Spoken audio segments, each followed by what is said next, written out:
सभासदों, माननीय सभापति जी,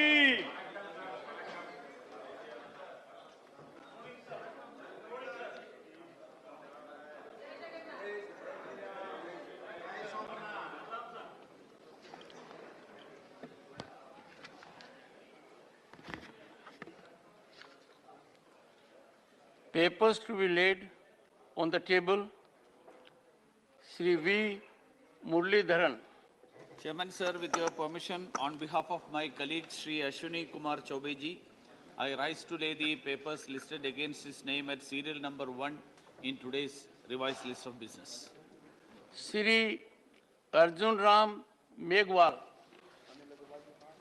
chairman sir, Rajya Sabha की आज संशोधित कार्य सूची के क्रम संख्या 2 पर जो दस्तावेज मेरे नाम के आगे अंकित है, जो संस्कृति मंत्रालय से संबंधित है, आपकी अनुमति से सदन के पटल पर रखता हूं। धन्यवाद। श्री पंकज चौधरी जी, मैं आज की संशोधित कार्य सूची में मेरे नाम के सामने वाली कागजात आपकी अनुमति से सदन के पटल पर रखता हूं।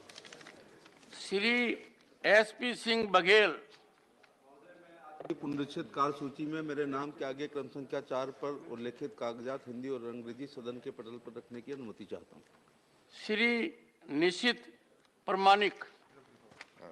सभापति महोदय, आज की कार्य संचालन की संशोधित सूची क्रमांक नंबर 5 पर मेरे नाम के आगे दर्शाए गए कागजात को मैं सभा पटल पर रखता हूं। Reports of the department related parliamentary standing committee on communications and Information Technology, Dr. Anil Agarwal.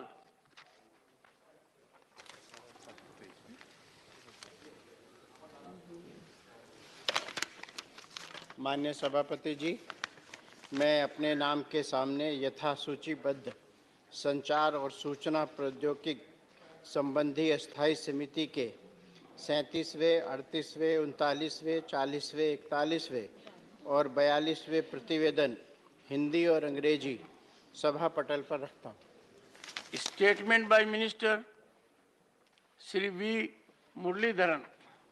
Chairman, sir, with your permission, on behalf of my colleague Dr. L. Murugan ji, I rise to lay on the table a statement in English and Hindi outlining the reasons of not framing subordinate legislation under Section 3 of the Prasar Bharati Broadcasting Corporation of India Amendment Act 2011.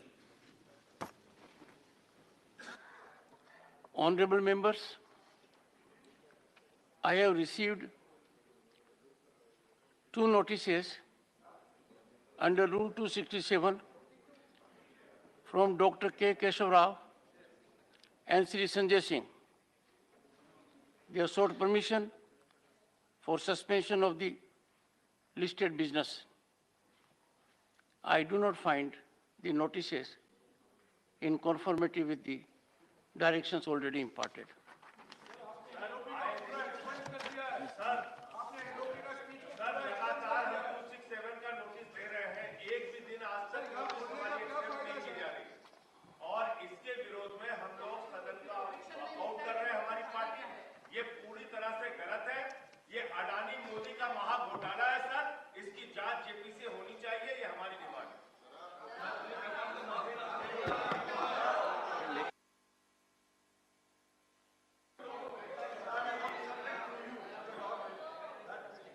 I have given my ruling.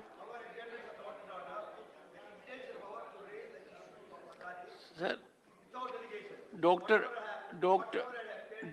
K. Keshav Rao ji, Dr. K. Keshav Rao ji, you have, one second. You have articulated very effectively what you mean to convey. And very effectively and rationally. Having, one second, having taken note of that, I have given my ruling, please.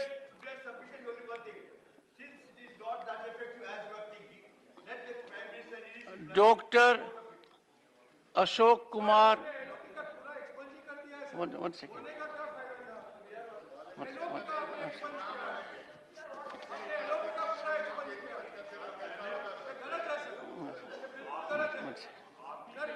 Honorable members, take your seat. Take your seat. Take. Would you take your seat now? No, would you take your seat? What do you mean by नहीं मान सकते? नहीं. What do you mean by being so judgmental? I'm surprised. नहीं, I'm surprised. बोलिए मुकुल जी. आप बैठिए. Let Mr. Mukul से. हमने आपको नोटिस दिया, आपने उसे खारिज किया. आपने कहा कि मौका मिलेगा. मोशन ऑफ थैंक्स पर आप कह सकते हैं. मोशन ऑफ थैंक्स पर एलओपी ने अपनी बात कही, उसको आपने एक्सपंज कर दिया. एलओपी ने कौन सी ऐसी बात कही जो असंसदीय है? बैठिए. एक मिनट बोले प्रमोद जी. बैठिए. Others may take seat please. Take seat. Orissa assembly में, कर्नाटक असेंबली में मैंने 3-4 उदाहरण देखे. जो शब्द नेता विरोधी दल ने प्रयोग किए हैं वो पूरी तरह पार्लियामेंट्री है. यहीं बैठकर मनमोहन सिंह जी ने इन शब्दों का प्रयोग किया था और वो आपकी कार्रवाई में सम्मिलित है. आप देख लें. तो मैं सिर्फ ये कहना चाहता हूं, आप ही के आदेश का पालन हो रहा है कि भाई 267 में नहीं, जब राष्ट्रपति के भाषण पर चर्चा हो बोल लेना, उसमें बोल रहे हैं.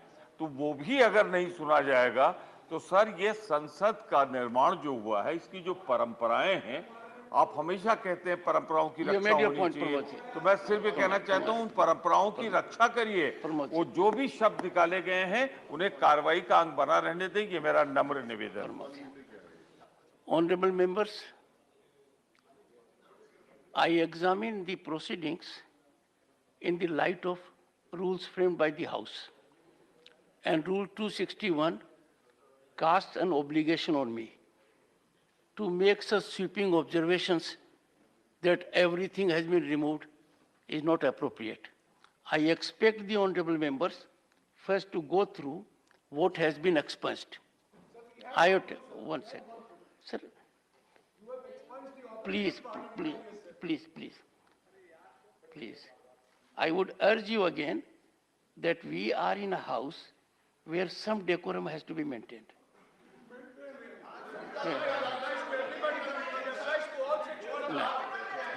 I have taken my call. Dr. Ashok Kumar Mittal.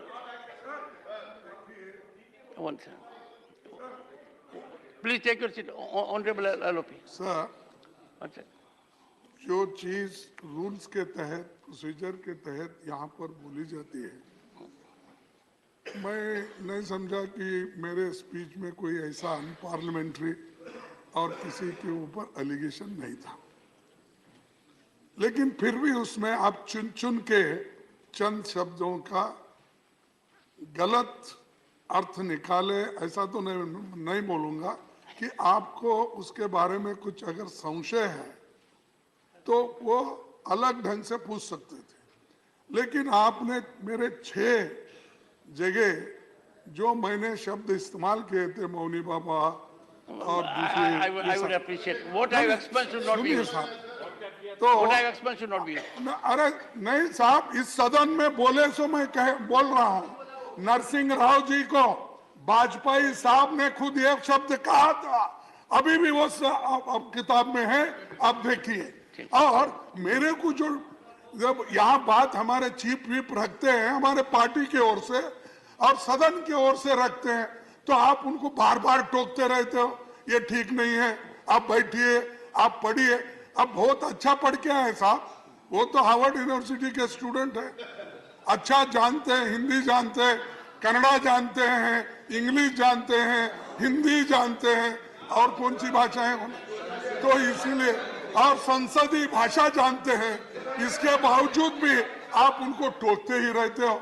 जो मेरा डिफेंस में आता, हर राइट्स को टोकना, ये ठीक नहीं है. कृपया आप और एक बार उसको देखिए. Ultimate defender of the LOP is the chairman. नहीं, वो नहीं हो रहा ना सर, वो नहीं हो रहा. आप एक्सपेक्ट कर रहे हैं. Doctor Ashok Kumar Mittal, I have taken 0 hour. not present. Shri Binoy Vishwam. Thank you, sir. With a saddened heart and with lot of protest, I stand here. My concern and our concern, I should call it, is regarding the miseries of the Narendra workers. Mahatma Gandhi National Rural Employment Guarantee Act workers. Sir, their numbers come to 15.28 crores in this country. And those people, they work for the country. And they are also creating wealth in this country. And their sorrows, livelihoods, should be taken care of by this government and this house, I believe. Sir, in Narendra, we can see that it covers around 2,70,000 and 342 panchayats in the country. Such a wide scheme it is. I am proud to say it is the child of the UPA one government in which the left also played a critical role in evolving the policies. That government made this Narendra project. Sir, I am very constrained to say that this government of today is trying to kill that project, to kill it. The budget presented here in the House, in the Parliament, by the Honorable Finance Minister has allocated only 60,000 crores rupees for that scheme. So that's a paltry amount. And that amount will not be enough to maintain this project for the poor people. So 10 days back, thousands of them came to the national capital under the banner of the AITUC for a struggle. So their demand was that, so simple it is, enhance the working days to 200 in a year. Out of 365 days, they demand only 200 days. Moreover, the minimum wage they demand is only rupees 700. So today they are getting only 217 rupees. The finance minister and the ministers here and the chair, please tell us, how can a family live by this bigger amount? 217 rupees per day. They are not living, surviving. So please think of them and request the House and the government to take the matter seriously and see that at least this remuneration should be improved to rupees 700 and the working days to be increased to 700 days and their minimum salary should be, wage should be 700 rupees per day. Sir, I am very sure that the government of the poor, as they claim, cannot forget this claim. Shri Imran Pratapgadi. कितनी आशाइशें हंसती रही ऐवानों में, कितने दर मेरी कहानी पे सदा बंद रहे। मेरे हाथों ने तो पोशाकें बिनी, मेरे हाथों ने तो पोशाकें बिनी रेशमी, लेकिन मेरे कपड़ों के मुकद्दर में तो पैबंद रहे। सभापति महोदय, मैं आज एक ऐसे समाज और उससे जुड़े उद्योग का दर्द आपके सामने रखने के लिए खड़ा हुआ हूं जिसे बुनकर समाज कहा जाता है, जो अपने हाथों के उंगलियों के हुनर से धागा जोड़ता है और हमारे आपके जिस्मों के लिए लिबास बनाता है।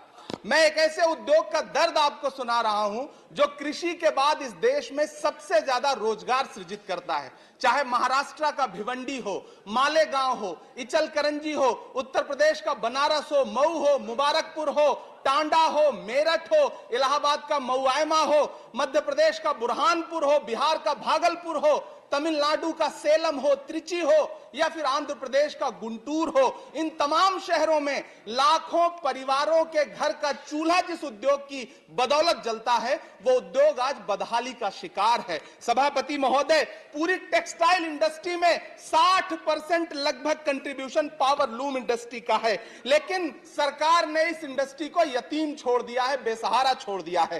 कांग्रेस की सरकार ने इसके सपोर्ट के लिए 30% कैपिटल सब्सिडी दी थी, लेकिन 2014 में जब भाजपा की सरकार आई तो उसे घटाकर 10% कर दिया और इन दिनों पिछले 6 महीने से उसे भी बंद कर रखा है। सभापति महोदय, गब्बर सिंह टैक्स, यानी सरकारी भाषा में जीएसटी, धागों पर लगाई गई जीएसटी ने पूरी यॉर्न मार्केट को फ्लैक्चुएट कर रखा है। सभापति महोदय, यॉर्न मार्केट के फ्लैक्चुएशन ने यह दिखा दिया है कि उस पर सरकार का कोई कंट्रोल नहीं है और यह उद्योग उसकी वजह से ज्यादा तबाह हो रहा है।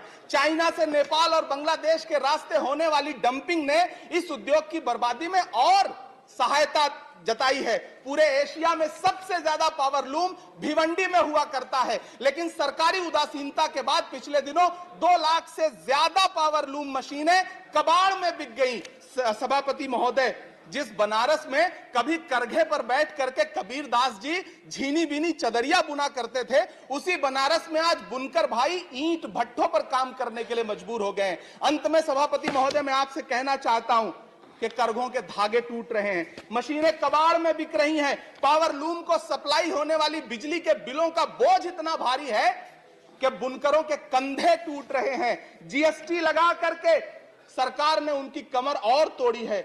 सरकार ने जीएसटी की, आखिरी बात कह रहा हूं सभापति महोदय, सरकार ने जीएसटी की लिमिट 20 लाख रखी है। मैं अनुरोध कर रहा हूं, मांग कर रहा हूं कि जीएसटी की लिमिट कम से कम 50 लाख की जाए, इस उद्योग पर मरहम लगाया जाए, सस्ती बिजली दी जाए। Abdullah, time over. Sir, thank you, Honorable Chairman, sir.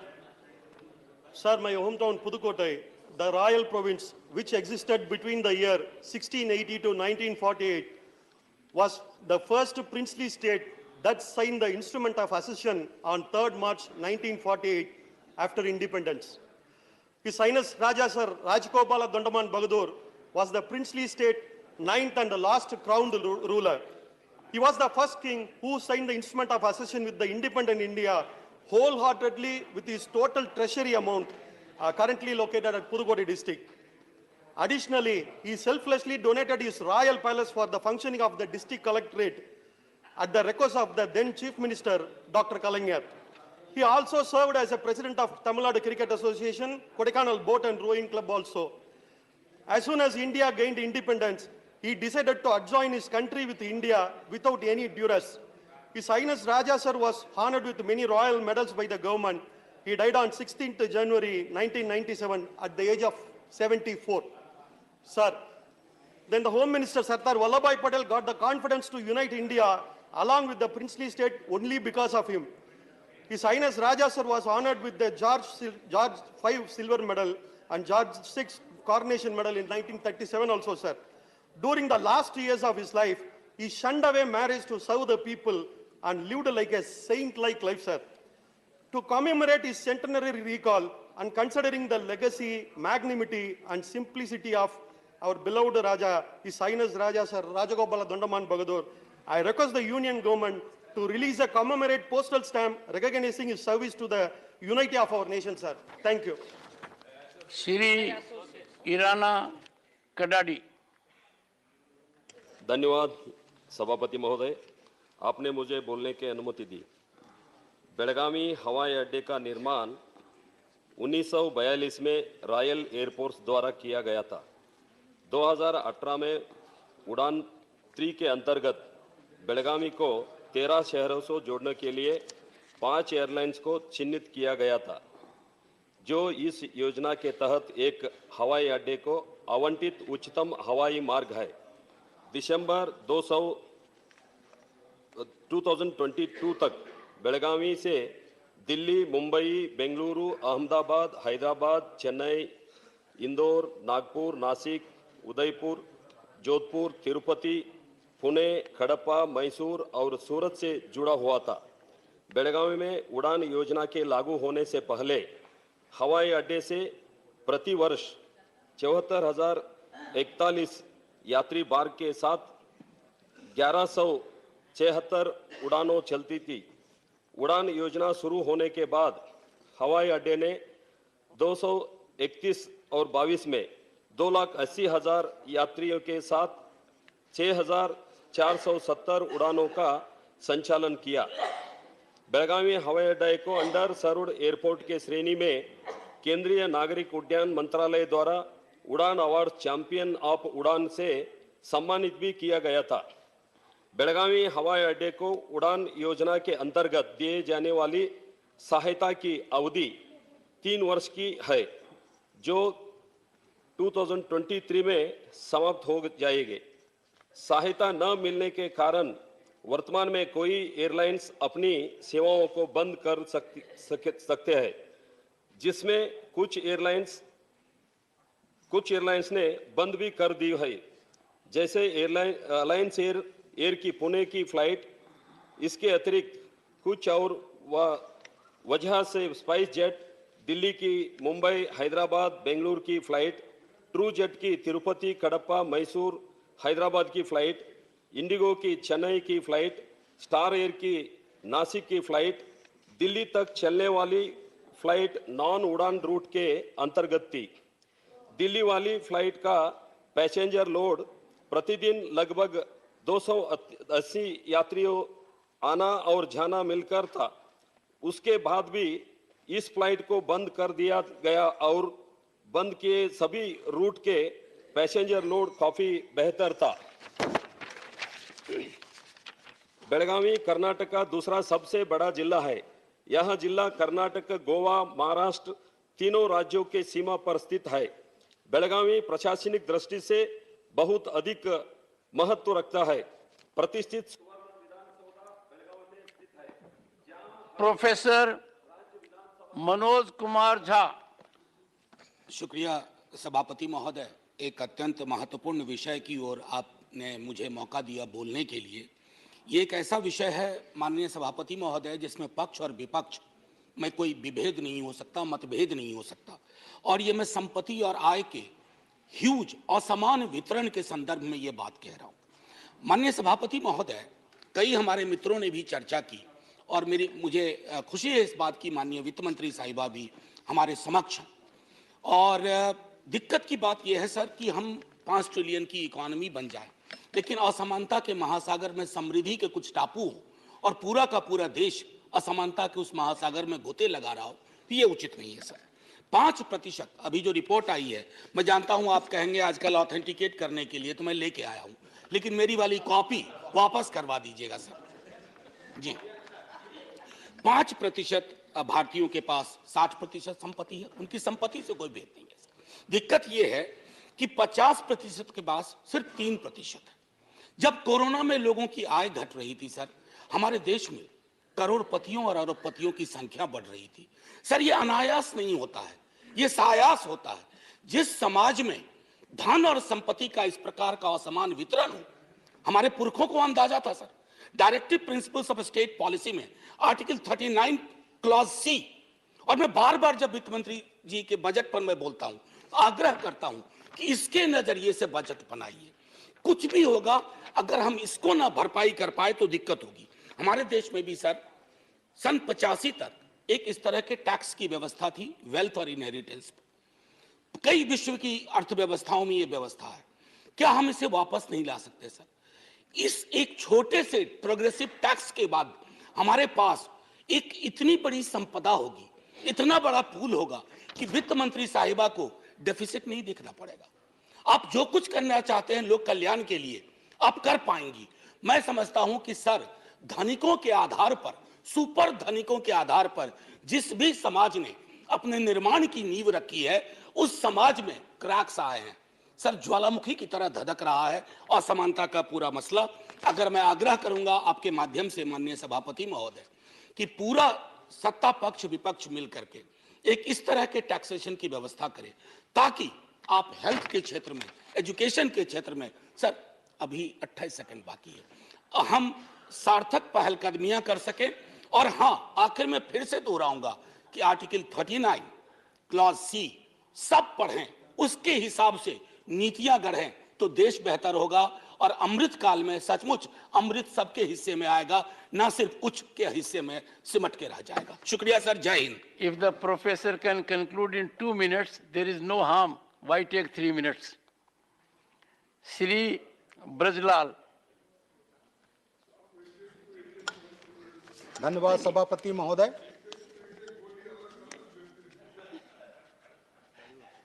आप कुछ मेहरबान रहिए। मैं आपका धन्यवाद सभापति महोदय। धन्यवाद सभापति महोदय। मैं आपका ध्यान धारा 304A आईपीसी की तरफ आकृष्ट करना चाहता हूं। जो एक्सीडेंट होता है, मृत्यु होती है, तो उसमें ये लिखा जाता है।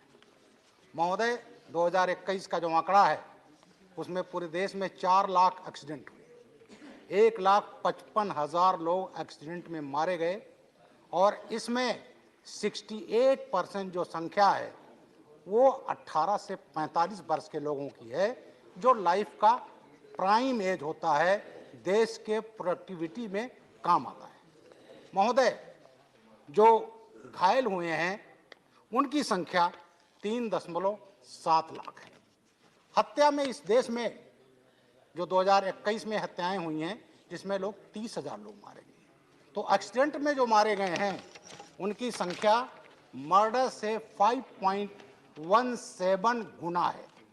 ये बड़ा अलार्मिंग है महोदय। एक्सीडेंट में जो मुकदमे कायम होते हैं उसमें सजा है 2 साल की और वो थाने से अवेलेबल है। चाहे कोई एक्सीडेंट करके फुटपाथ पर सोते हुए मजदूरों को दबा दे, किसी को झोपड़ी में घुसा दे, तब भी सजा महोदय मात्र 2 साल की है। और जो एक्सीडेंट होते हैं उसमें 85.4% एक्सीडेंट ओवर स्पीडिंग से होते हैं। महोदय, मेरा ये कहना है कि अंग्रेजों के ज़माने का कानून था, गाड़ी उन्हीं के पास होती थी, वही चलाते हैं और आज भी जो है बड़ा वर्ग है उसी के पास है, तो थाने से ही अवेलेबल हो जाए, एक दिन भी जेल नहीं जाएगा। मेरा आपसे अनुरोध ये है कि धारा 304A है, उसमें अमेंडमेंट करके एक धारा जोड़ा जाए 304AA। अगर एक्सीडेंट कोई शराब के नशे में करता है, ड्रग्स में करता है, जॉय राइडिंग में करता है, इलेक्ट्रॉनिक उपकरणों का प्रयोग करता है, तो उसकी जिम्मेदारी ज़्यादा बनती है, उसमें सजा का प्राविधान भी ज़्यादा होना चाहिए और उसमें फाइन भी ज़्यादा होना चाहिए, जो मृतक के परिवार को दिया जा सके। इसलिए मेरा अनुरोध है महोदय कि ये 304A में कम से कम 7 साल की सजा होनी चाहिए, जुर्माना ज़्यादा होना चाहिए और वो जुर्माना जो मृतक का परिवार है उसको दिया जाना चाहिए। यही मेरा कहना है महोदय। जय Hind. Doctor Amar Patnaik. Thank you, Chairman, sir, for giving me this opportunity. Sir, as per the latest report of TRI, that is 31st July 2022, the overall tele-density of Orissa is 75.23%, which is within the bottom 5 states of India. Even the Northeast has higher tele-density at 77.98% and Jammu and Kashmir at 88.18%. The national average is 85.11%. So you can imagine the kind of service, the denial of digital services to the people staying in this region.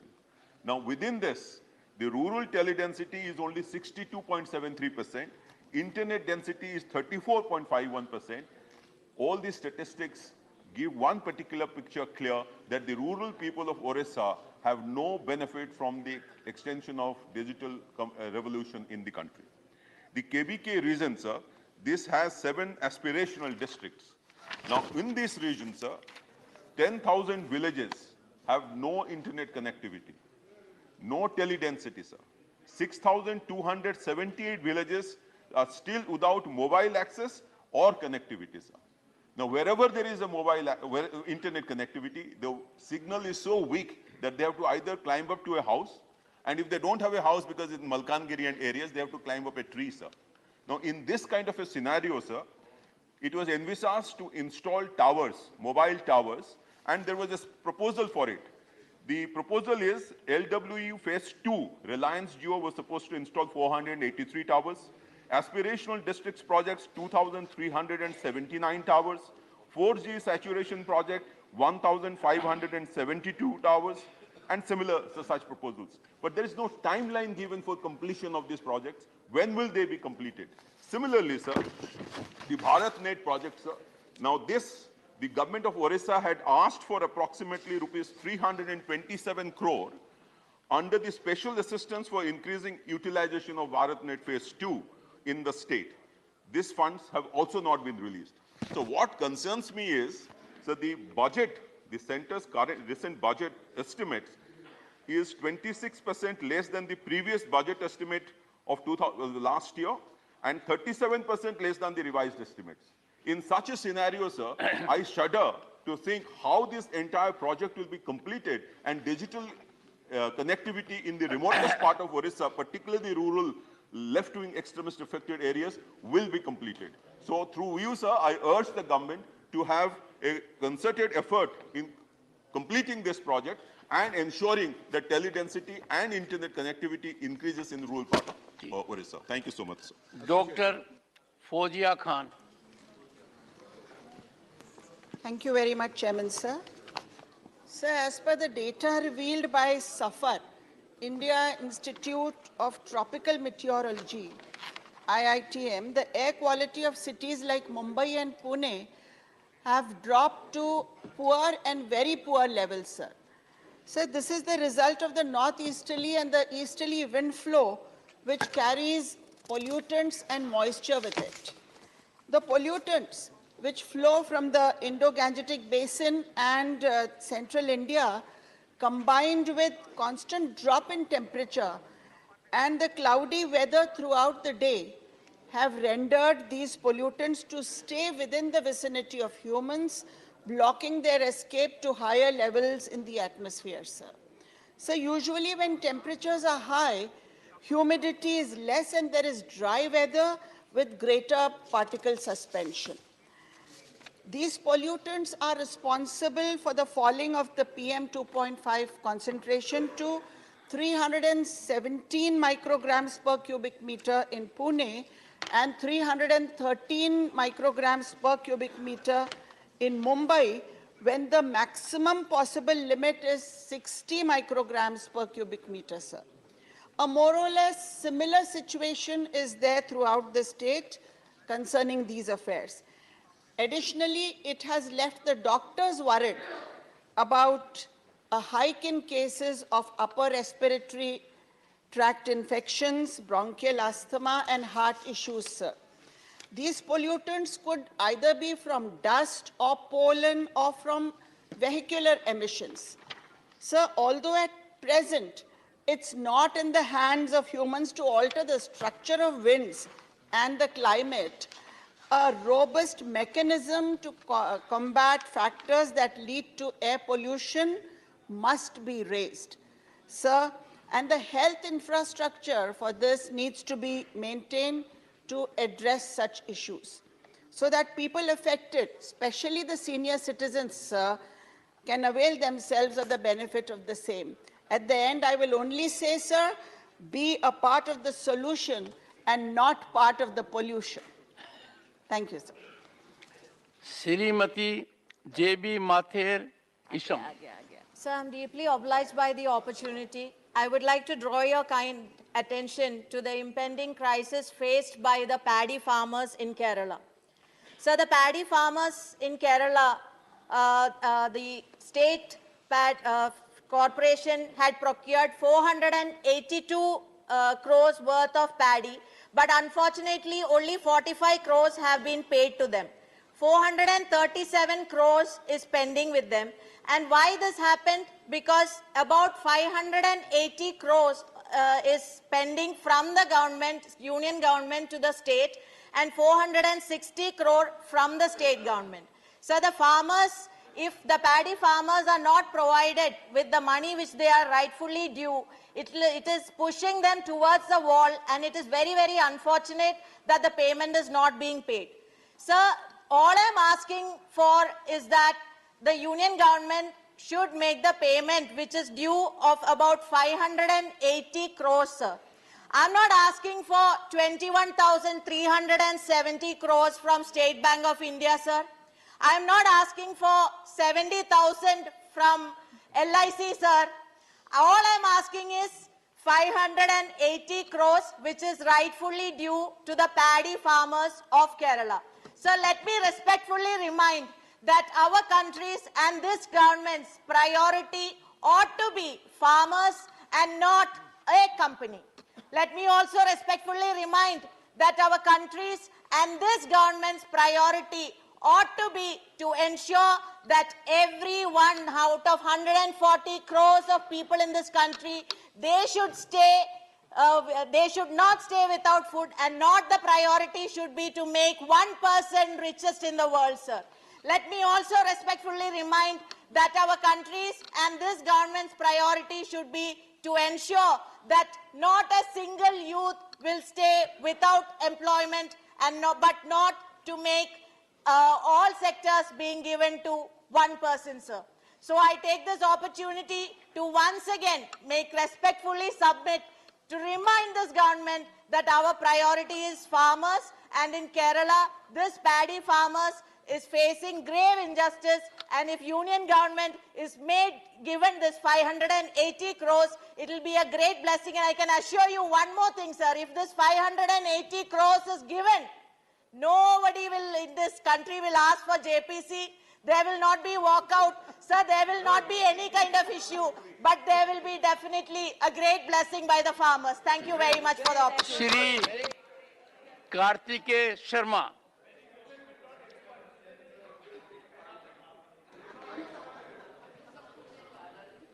Thank you, Honorable Chairman, sir. I want to bring to the attention the need to ensure protection of all rights of patients from the arbitrariness of private hospitals. Indian Constitution guarantees fundamental rights to each and every citizen of India. Article 21 of the Constitution of India guarantees a fundamental right to life and personal liberty. The Constitution of India does not expressly recognize the right to health as a fundamental right under Part 3 of the Constitution. However, through judicial interpretation, this has been read into the fundamental rights to life and personal liberty, Article 21, and is now considered an inseparable part of the right to life. The right to health is inherent to life with dignity. Article 39E, 41 and 43 of Directive Principles of State Policy put the obligation on the state in order to ensure the effective realization of the right to health. Despite constitutional provisions of the right to health care, private hospitals deal with the citizens in an arbitrary manner and violate their basic rights.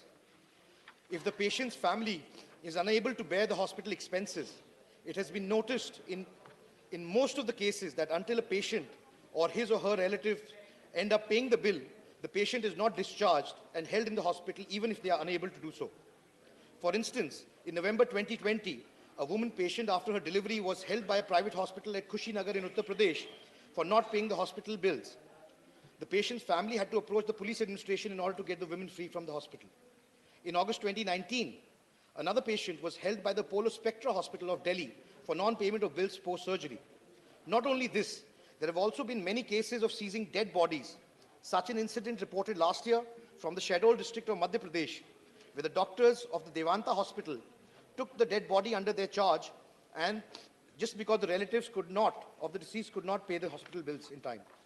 Similar cases are also being registered from other parts of the country, where the patients are met with inhumane conditions. Certain cases have been brought to light where patients have been tied to the bed by the hospital administration for non-payment of bills, and doctors ignored the patient's health by showing negligence in their treatment. In this regard, the Devesh Singh Chauhan versus State in the other cases, Delhi High Court in 2016 held that no hospital can hold a patient under any circumstances, even if it is a case of non-payment of bills. Along with this, it is also unambiguously mentioned in the Charter of Patients' Rights prepared by NHRC that the patient has the right to be discharged. Patient cannot be held by the authority of the hospital under any circumstances. The report on the Competition Commission of India in 2021 states that the charges of renowned hospitals like Delhi, Fortis, Max, Apollo, Sir, Gangaram, St. Stephen's, etc. are very high. These hospitals charge thousands of times more. Dr. Shantanu Sen. Thank you, respected Chair. Good morning, one and all. My topic is on the amount that the government of West Bengal is supposed to get from the central government, which is definitely known to you, sir, that as because you happen to be our learned and beloved governor at that point of time. Sir, on 18th of November 2021, our Honorable Chief Minister has met with our Honorable Prime Minister, and thereafter on 5th of August 2022, once again she has given all the documents, which has shown that there was a dues amount of 1,968 crores, sir. If we can categorized for the welfare project like Narega, it was 6,561 crore. For Amphan calamity, it was 4,200 crore. For COVID and other natural calamities, it was more than 6,000 crore. For Narega, I have said for PM Awas Yojana, it was more than 9,000 crore. For PM Gram Sadak Yojana, the dues were more than 2,000 crore. For midday meal, the dues were 174 crore. For Swachh Bharat Mission, it was 344 crore. For food subsidy, it was more than 1,200 crore. For PM Janavikas Karyakram Yojana, it was 44 crore. And the ongoing Geleghai Kapaleshwari flood, it was 178 crore. Sir, since then till now, only a meager amount has been cleared, sir. At the same time, sometimes the funds are getting released at the fag end of the financial year, leading to complication so far the implementation of the project is concerned. So far the PM Awas Yojana is concerned, till date, we are supposed to get the first installment for more than 11 lakhs 33,000 houses, sir. So far the Narega is concerned, we have seen there has been a slash down of this budgetary allocation by 33%, though it is the largest social welfare project, sir. We can easily record the PM's comment regarding Narega, but unfortunately, we are yet to get a huge amount for this Narega project, sir. Sir, though West Bengal happens to be one of the best performing states, but because of political vendetta, West Bengal has been facing this financial blockade from this government of India, sir. Sir, we have been facing several central agencies. Midday meal is facing CAG audit, but PM Chaos Fund is not facing any CAG audit, sir. This is very unfortunate, sir. So far the name changing is concerned, this government is the pioneer of changing the names of several projects, sir. My humble submission to the government, don't do this vendetta politics with the best performing state like state of West Bengal, which is doing its best under the leadership of Madam Mamata Banerjee. Kindly clear the dues for the social welfare projects which you are supposed to clear, sir. This is our humble submission before the government. Thank you very much. Siri Tiruchi Siva. Thank you, Mr. Chairman, sir.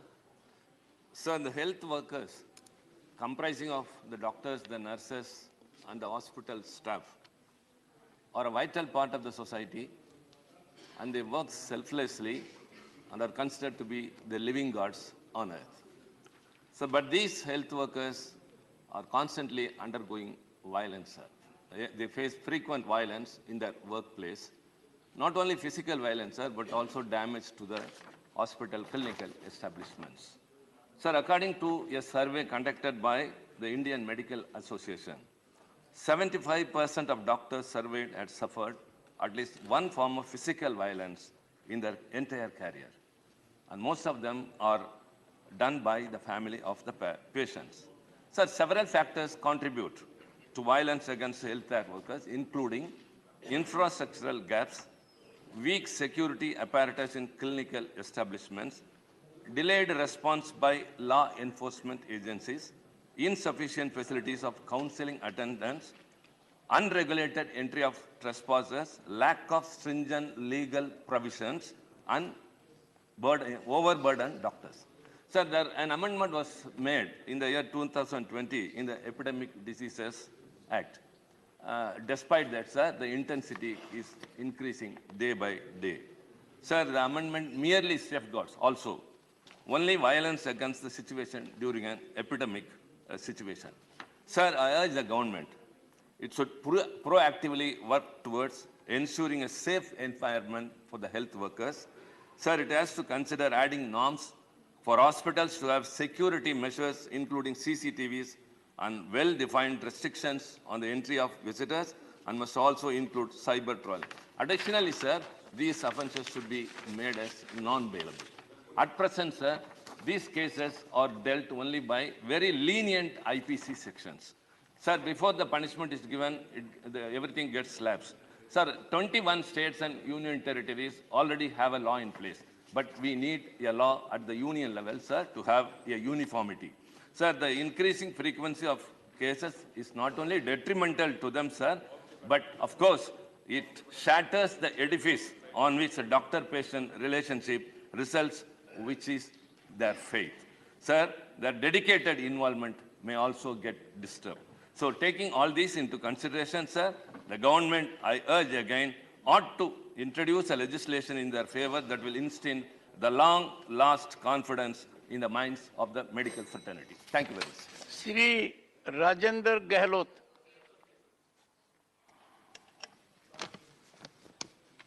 माननीय सभापति जी वो मैं आपका ध्यान मेरे राज्य राजस्थान में हुई ओलावृष्टि के कारण किसानों की खड़ी फसल बर्बाद होने से हुए नुकसान की ओर आकर्षित करना चाहता हूं। राजस्थान में ओलावृष्टि से सबसे बड़ी मार किसानों पे पड़ी है। जनवरी माह में के अंत में राजस्थान में हुई भारी ओलावृष्टि और बरसात के कारण लगभग 14 जिलों में करीब 15 लाख हेक्टेयर खेती खराब हो गई है, जबकि 109 लाख हेक्टेयर में हुई फसल प्रभावित हुई है। 65% फसल बर्बाद हो चुकी है। इसका किसानों की आजीविका अर्थव्यवस्था पर गहरा प्रभाव पड़ा है। महोदय, राजस्थान सरकार को बार बार मांग करने के बाद भी इस फसल का जो आंकलन करके किसानों की मदद करनी चाहिए थी, वो मदद नहीं कर पा रही है। इसलिए मैं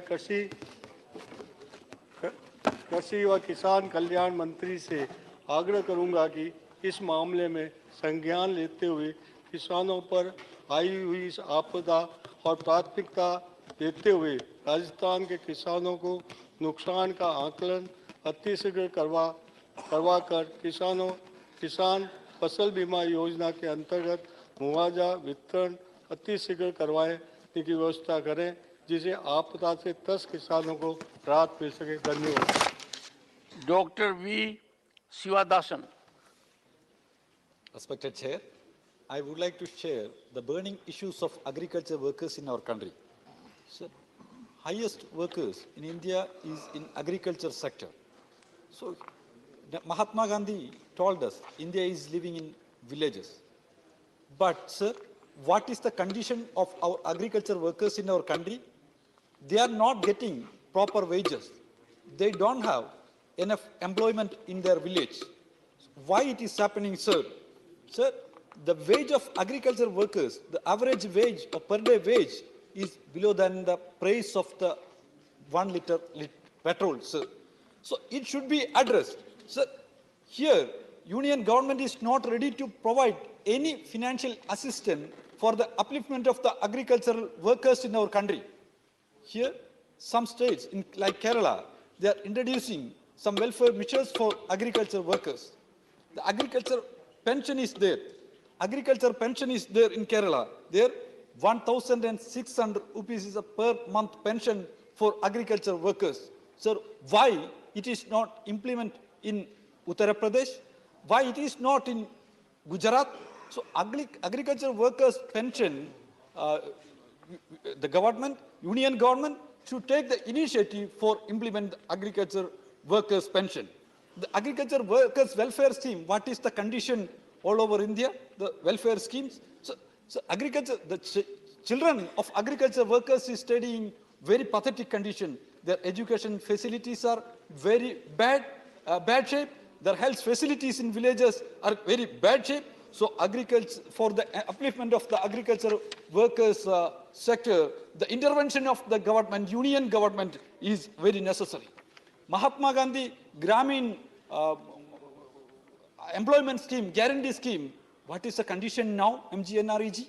So day by day, we are hearing the news of reduction of fund allocation and the programs and projects. There, the duty of the union government is to provide the fund to the state government for the welfare scheme of the agriculture workers. Basically, they are the real annadatas of the nation. You don't forget the real annadatas of the nation. Sir, the salary of the agriculture workers, it should be increased. So the financial assistance of the union government is very necessary for that.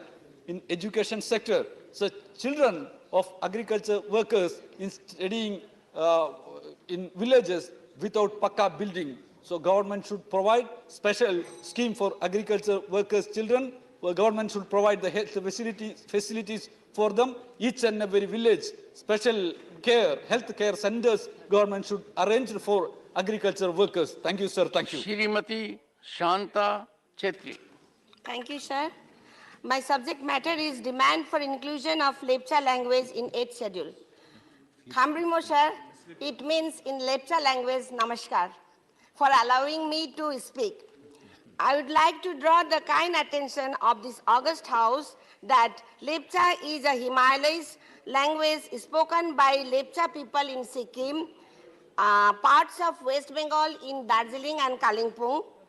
The United Nations National Scientific and Cultural Organization, UNESCO, lists Lepcha as an endangered language. The Lepcha language is spoken in Sikkim and Darjeeling and Kalimpong district in West Bengal. Sir, the 1991 Indian census counted 39,342 speakers of Lepcha. Lepcha is considered to be one of the indigenous languages of the area in which it is spoken. Lepcha people have their own indigenous script. I humbly urge the august house to draw the kind attention of the Honorable Prime Minister to include the long pending demand of Lepcha people to include their language in 8th schedule. This will ensure the preservation and growth of the rich language. Toksimo, sir, that means thank you. Dr. Dharamistal Virender Hegde. Honorable Speaker, sir, thank you for this opportunity. India is a country of villages and has the traditional medicine system Ayurveda. People across the country are following traditional Indian medical system of Ayush. Ayurveda is called the science of life, plays an important role in maintaining physical well-being and resisting diseases. The government should launch health awareness campaigns to promote physical activity, walking, and encourage people not to follow a sedentary lifestyle. Use of plants as a source of medicine has been an ancient practice and is an important component of the healthcare system in India. In India, about 70% of the rural population depends on Indian traditional Ayurveda system of medicine. Most healers or practitioners of the traditional system of medicine prepare formulations by their own recipes and dispense to the patients, improving the information and services provided in local pharmacies that are the primary source of treatment for many ailments in rural areas might serve as an effective substitute for allowing unregulated use of conventional medical treatment. The government campaigns should aim to promote Ayurveda and Yoga as disciplines to help lead a healthy life. The government should launch a scheme in rural areas to popularize Ayush-based lifestyles, which are promoted through behavioral change in communication, training of village health workers towards identification and use of local medicinal plants, and provisions of Ayush health services. What are the measures taken by the Ministry of Ayush for further propagating the natural medical system, especially in rural areas of the country? Whether the government has prepared and distributing authentic publicity material on Ayurveda and Yoga, including new media, internet, multimedia, print media, and digital media campaigns, and setting up platforms for the same. There is a need to revisit the state policies to further strengthen the traditional healthcare systems in the country. In view of the rising demand for Ayush modalities and therapeutics, the limitations of statutory regulations towards Ayush system need to be relooked. The Ministry of Ayush should devise mechanisms for centralized data collection and real-time monitoring with the states and UTS. It is evident that the Ayush system has a countrywide network and is playing a very important role in the mitigation of diseases with low cost. Ayush preventive measures play a vital vitally important role in maintaining the well-being of people. Various treatment modalities support the existing standard treatment protocols. Even some other countries are attracted towards this, and I wish that there is attention will be paid to this. Siri P. Wilson. Chairman, sir, I raise to bring to the kind attention of this august House the issue relating to the abolition of toll plazas on national highways across the country. Sir, I made a special mention in this august House requesting the abolition of toll plazas across the country and collect a one-time fee at the time of registration of the vehicles, and to ensure that the right to travel, which is a fundamental right, is accessible and available to all. On 15/11/2022, I received a response from the Honorable Union Minister of Road Transport and Highways in which he assured that in respect of the public-funded project, the fee leviable would be reduced to 40% of the user fee, which means 60% of the fees alone will be collected in these toll plazas. Sir, I am thankful to the Honorable Union Minister. However, I would like to place on record that this has not yet been implemented till today, thereby causing hardships, financial burdens to the peoples who have no choice but to use the toll roads and shell out huge money while crossing the toll plazas. Especially those living adjacent to the toll roads have to use the roads every day, and despite monthly passes available, it is still expensive for the common man. Sir, in Tamil Nadu, I can give two examples where even after realization of the investment, they are collecting even for 15 years. They are Paranur and Athur on Tambaram, Dindivanam, NH 45, and Nemili and Chennai Samudram on Punumali Valajapat, NH 4. Sir, as per National Highways rules, two toll plazas within 60 kilometers is prohibited. In the said letter returned to me, the Honourable Minister has mentioned that the issue raised by me with regard to the toll plazas being located within less than 60 kilometers distance of each other would be resolved.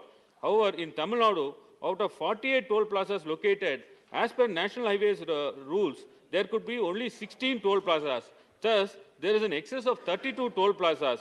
In fact, National Highways Authority of India itself has identified 22 toll gates located within 60 kilometers of adjacent plazas on 13 national highways in Tamil Nadu. And these toll plazas are yet to be removed. Sir, ultimately, the lower economic class and middle class are suffering. Small-time vendors, lorry operators and transporters are spending huge chunks of their monthly budget towards toll.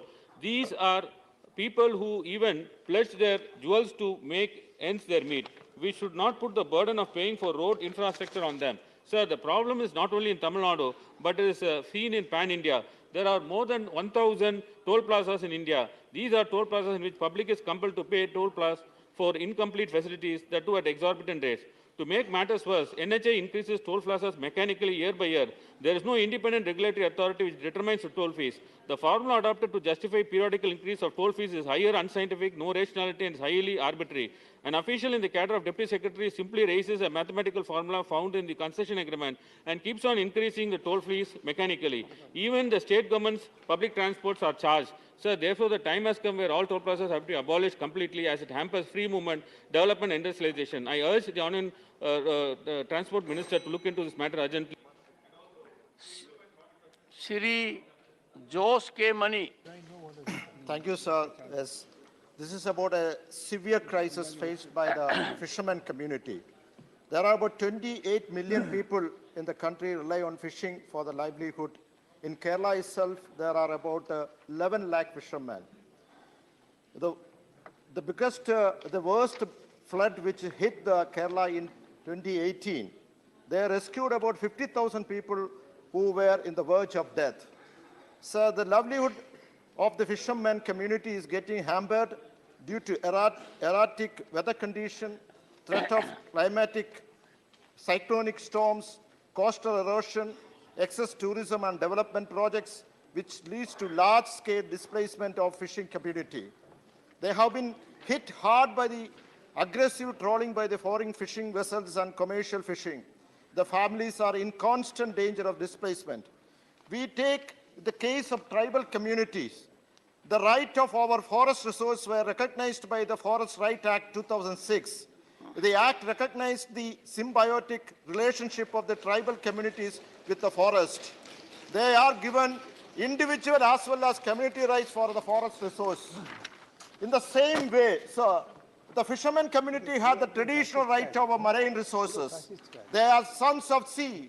However, there are no laws currently in place to protect their rights. In this regard, I would urge the government to come up with a suitable legislation in the lines of the Forest Right Act to recognize the right of fishing community over marine resources. Thank you. Question number 76, Sri Jose K. Mani. Question number 76. Honorable Sir, Minister. the reply is laid on the table of House. Supplementary 1. So the limonite minerals have extensive application in atomic energy, defense and space sector for various strategic purposes in the country. In the draft proposal for amending the Minerals Act 1975, government has proposed to revoke its 2019 ban on private entities. Just days before the draft proposal was placed before the public consultation, it is alleged that two new companies dealing with the same strategic important rare materials have been registered by the leading corporate company which is already facing an allegation. Sir, this will definitely opening up this area. Please ask your supplementary. Yeah, I'm coming. This is the question, sir. Opening up the strategic mineral sector to private entities against national security. What is the government stand on the proposed amendment, and does the government have any plans to reconsider its decision regarding opening up this critical sector to private entities? Honorable Minister. Chairman, sir, through you, I wish to inform the honourable member that, as he rightly mentioned, limonite has varied properties. It's used in paint, in paper, also nowadays in the aviation sector, in the making of aircrafts, even the health sector, in the making of implants. But as such, there has the price of the limonite, which is available from 3 states, primarily Kerala, Odisha, and Tamil Nadu, is determined by the market dynamics. And the Kerala government had actually put a rider that they should be given the first preference. Only after that it is available to the other entities. In Kerala itself, we have 2 PSUs, and one is the private sector. And rather, I would say that I would solicit the help of the state government there. We have certain constraints in making full utilization and full exploration of it. A, because of the dense population in those areas, the surface rights of the landowners come in the way they do not always allow. But more importantly, the Kerala government had given us this lease way back in 1970. And the lease was for 4 blocks for a period of 20 years. Then it got renewed in 1990, again 20 years. Then the renewal was due in 2010, but it was denied. 2 blocks were totally denied. The other 2 blocks were given permission or lease only for 5 years. So 5, then 5, then 5. That was the third segment of 5. So the constraint actually is happening from the side of the Kerala government, rather. And that is true for PSU. Yes. Yeah. And there are 2 PSUs. One is the Travancore Titanium. The other one is Kerala Minerals Limited. Kerala Minerals and Metals Limited. So now, in fact, the Travancore Limited is putting pressure on us that they should be getting price which is available for the limonite or the titanium available from Odisha coast. Now, incidentally, the scientific fact is that the eastern coast is richer in the mineral, but the content is lesser. So here the overall quantity may be lesser, but the content inside is more. And therefore, the price is not effective or manageable. Though I think that is the reason. In fact, the constraint on the functioning of the IREL is coming more from the preferences which have been put forward by the state government rather than IREL per se. Honorable Member, second supplementary. Sir, I have not asked for the price details. I have asked for a single direct question. It is a strategic component in the atomic energy. Whether the government is planning to lift the ban which is on the private entities, that is my question. He has not answered to that. So my Second supplementary, what are the steps taken by the government to protect the public sector undertaking like the IREL, which produce strategic important rare minerals used for the atomic energy purpose? Strategic component it is, where the government plans to privatize this sector in future. This is a direct question. No, as I said, to add to what he was mentioning to the earlier question, there is only one private company there in Kerala to which the mineral is made available only after the government-run PSUs have exhausted their demand. That was our commitment. We are sticking to that. The lack of commitment happening is from the other side. Now, as far as the protection of these minerals are concerned, I agree with him. These are B sandy minerals, and we are, in fact, equally careful, cautious about this because out of these 7 beach minerals, one is monazite, which is also a source of thorium.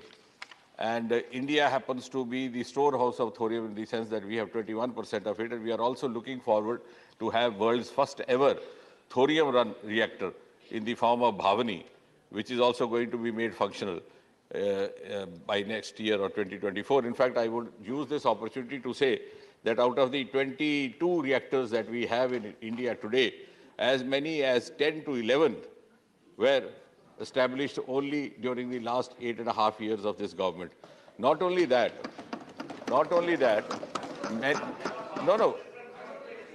yes, but I can add to, yes, I am adding to the answer.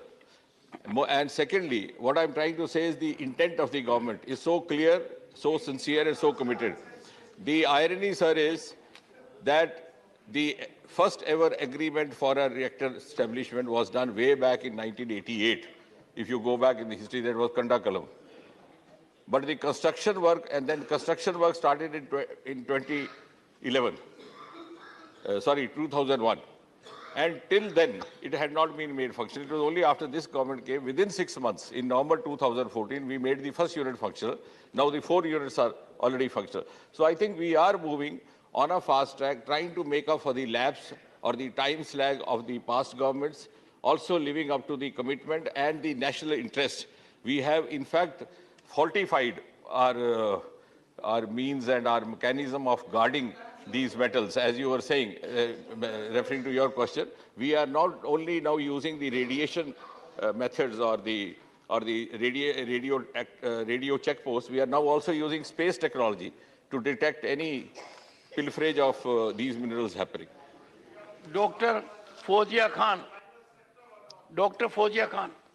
Unanswered question. No answer. Sir, since the Honorable Prime Minister is here, I would like to take liberty to ask a question about something which is near my neighboring district. There's एक भारत की पहली LIGO laser interferometry gravitational wave laboratory है जो हमारे औंढा नागनाथ के दुधाला गांव में एस्टैब्लिश की जा रही है और उस ऑब्जर्वेटरी का विशेषता ये है कि ये दुनिया में तीसरी लेबोरेटरी है। ये इससे पहले 2 जो है अमेरिका के बाहर है, मौजूदा हैंसफोर्ड वॉशिंगटन में और लिविंगस्टन ल्यूजियाना में। सर 100 करोड़ रुपए ऑलरेडी इस पर स्पेंड हो गए हैं। मेरी विनंती है कि अगर ये काम हम इस G20 के वर्ष में करते हैं तो बहुत बड़ा काम हो सकता है हमारे हिंदुस्तान के लिए। ये एक बहुत फेदर इन द कैप हो सकता है। 100 करोड़ स्पेंड हो गए हैं, 1200 करोड़ इसमें लगने वाले हैं। क्या माननीय प्रधानमंत्री इस विशेष प्रयोगशाला के लिए आगे काम बढ़ाएंगे? Honorable Minister. The question of the honourable member refers to one specific laboratory.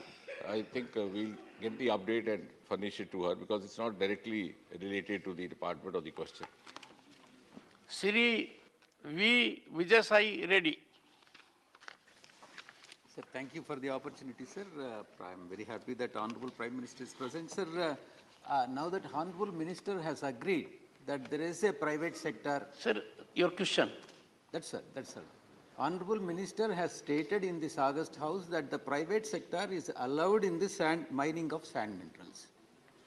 Sir, since the government is allowing the private entities to engage the mining beach sand minerals like limonite sand, which are considered to be one among the 7 which are very important, the Honorable Minister has said, sir, strategic rare earth minerals. How does the government of India intend to regulate this industry, because private sector is there, so that it does not lead to unfair practices? Honorable Minister. Thank you, Chairman, sir. I think the concern of the honorable member is well taken.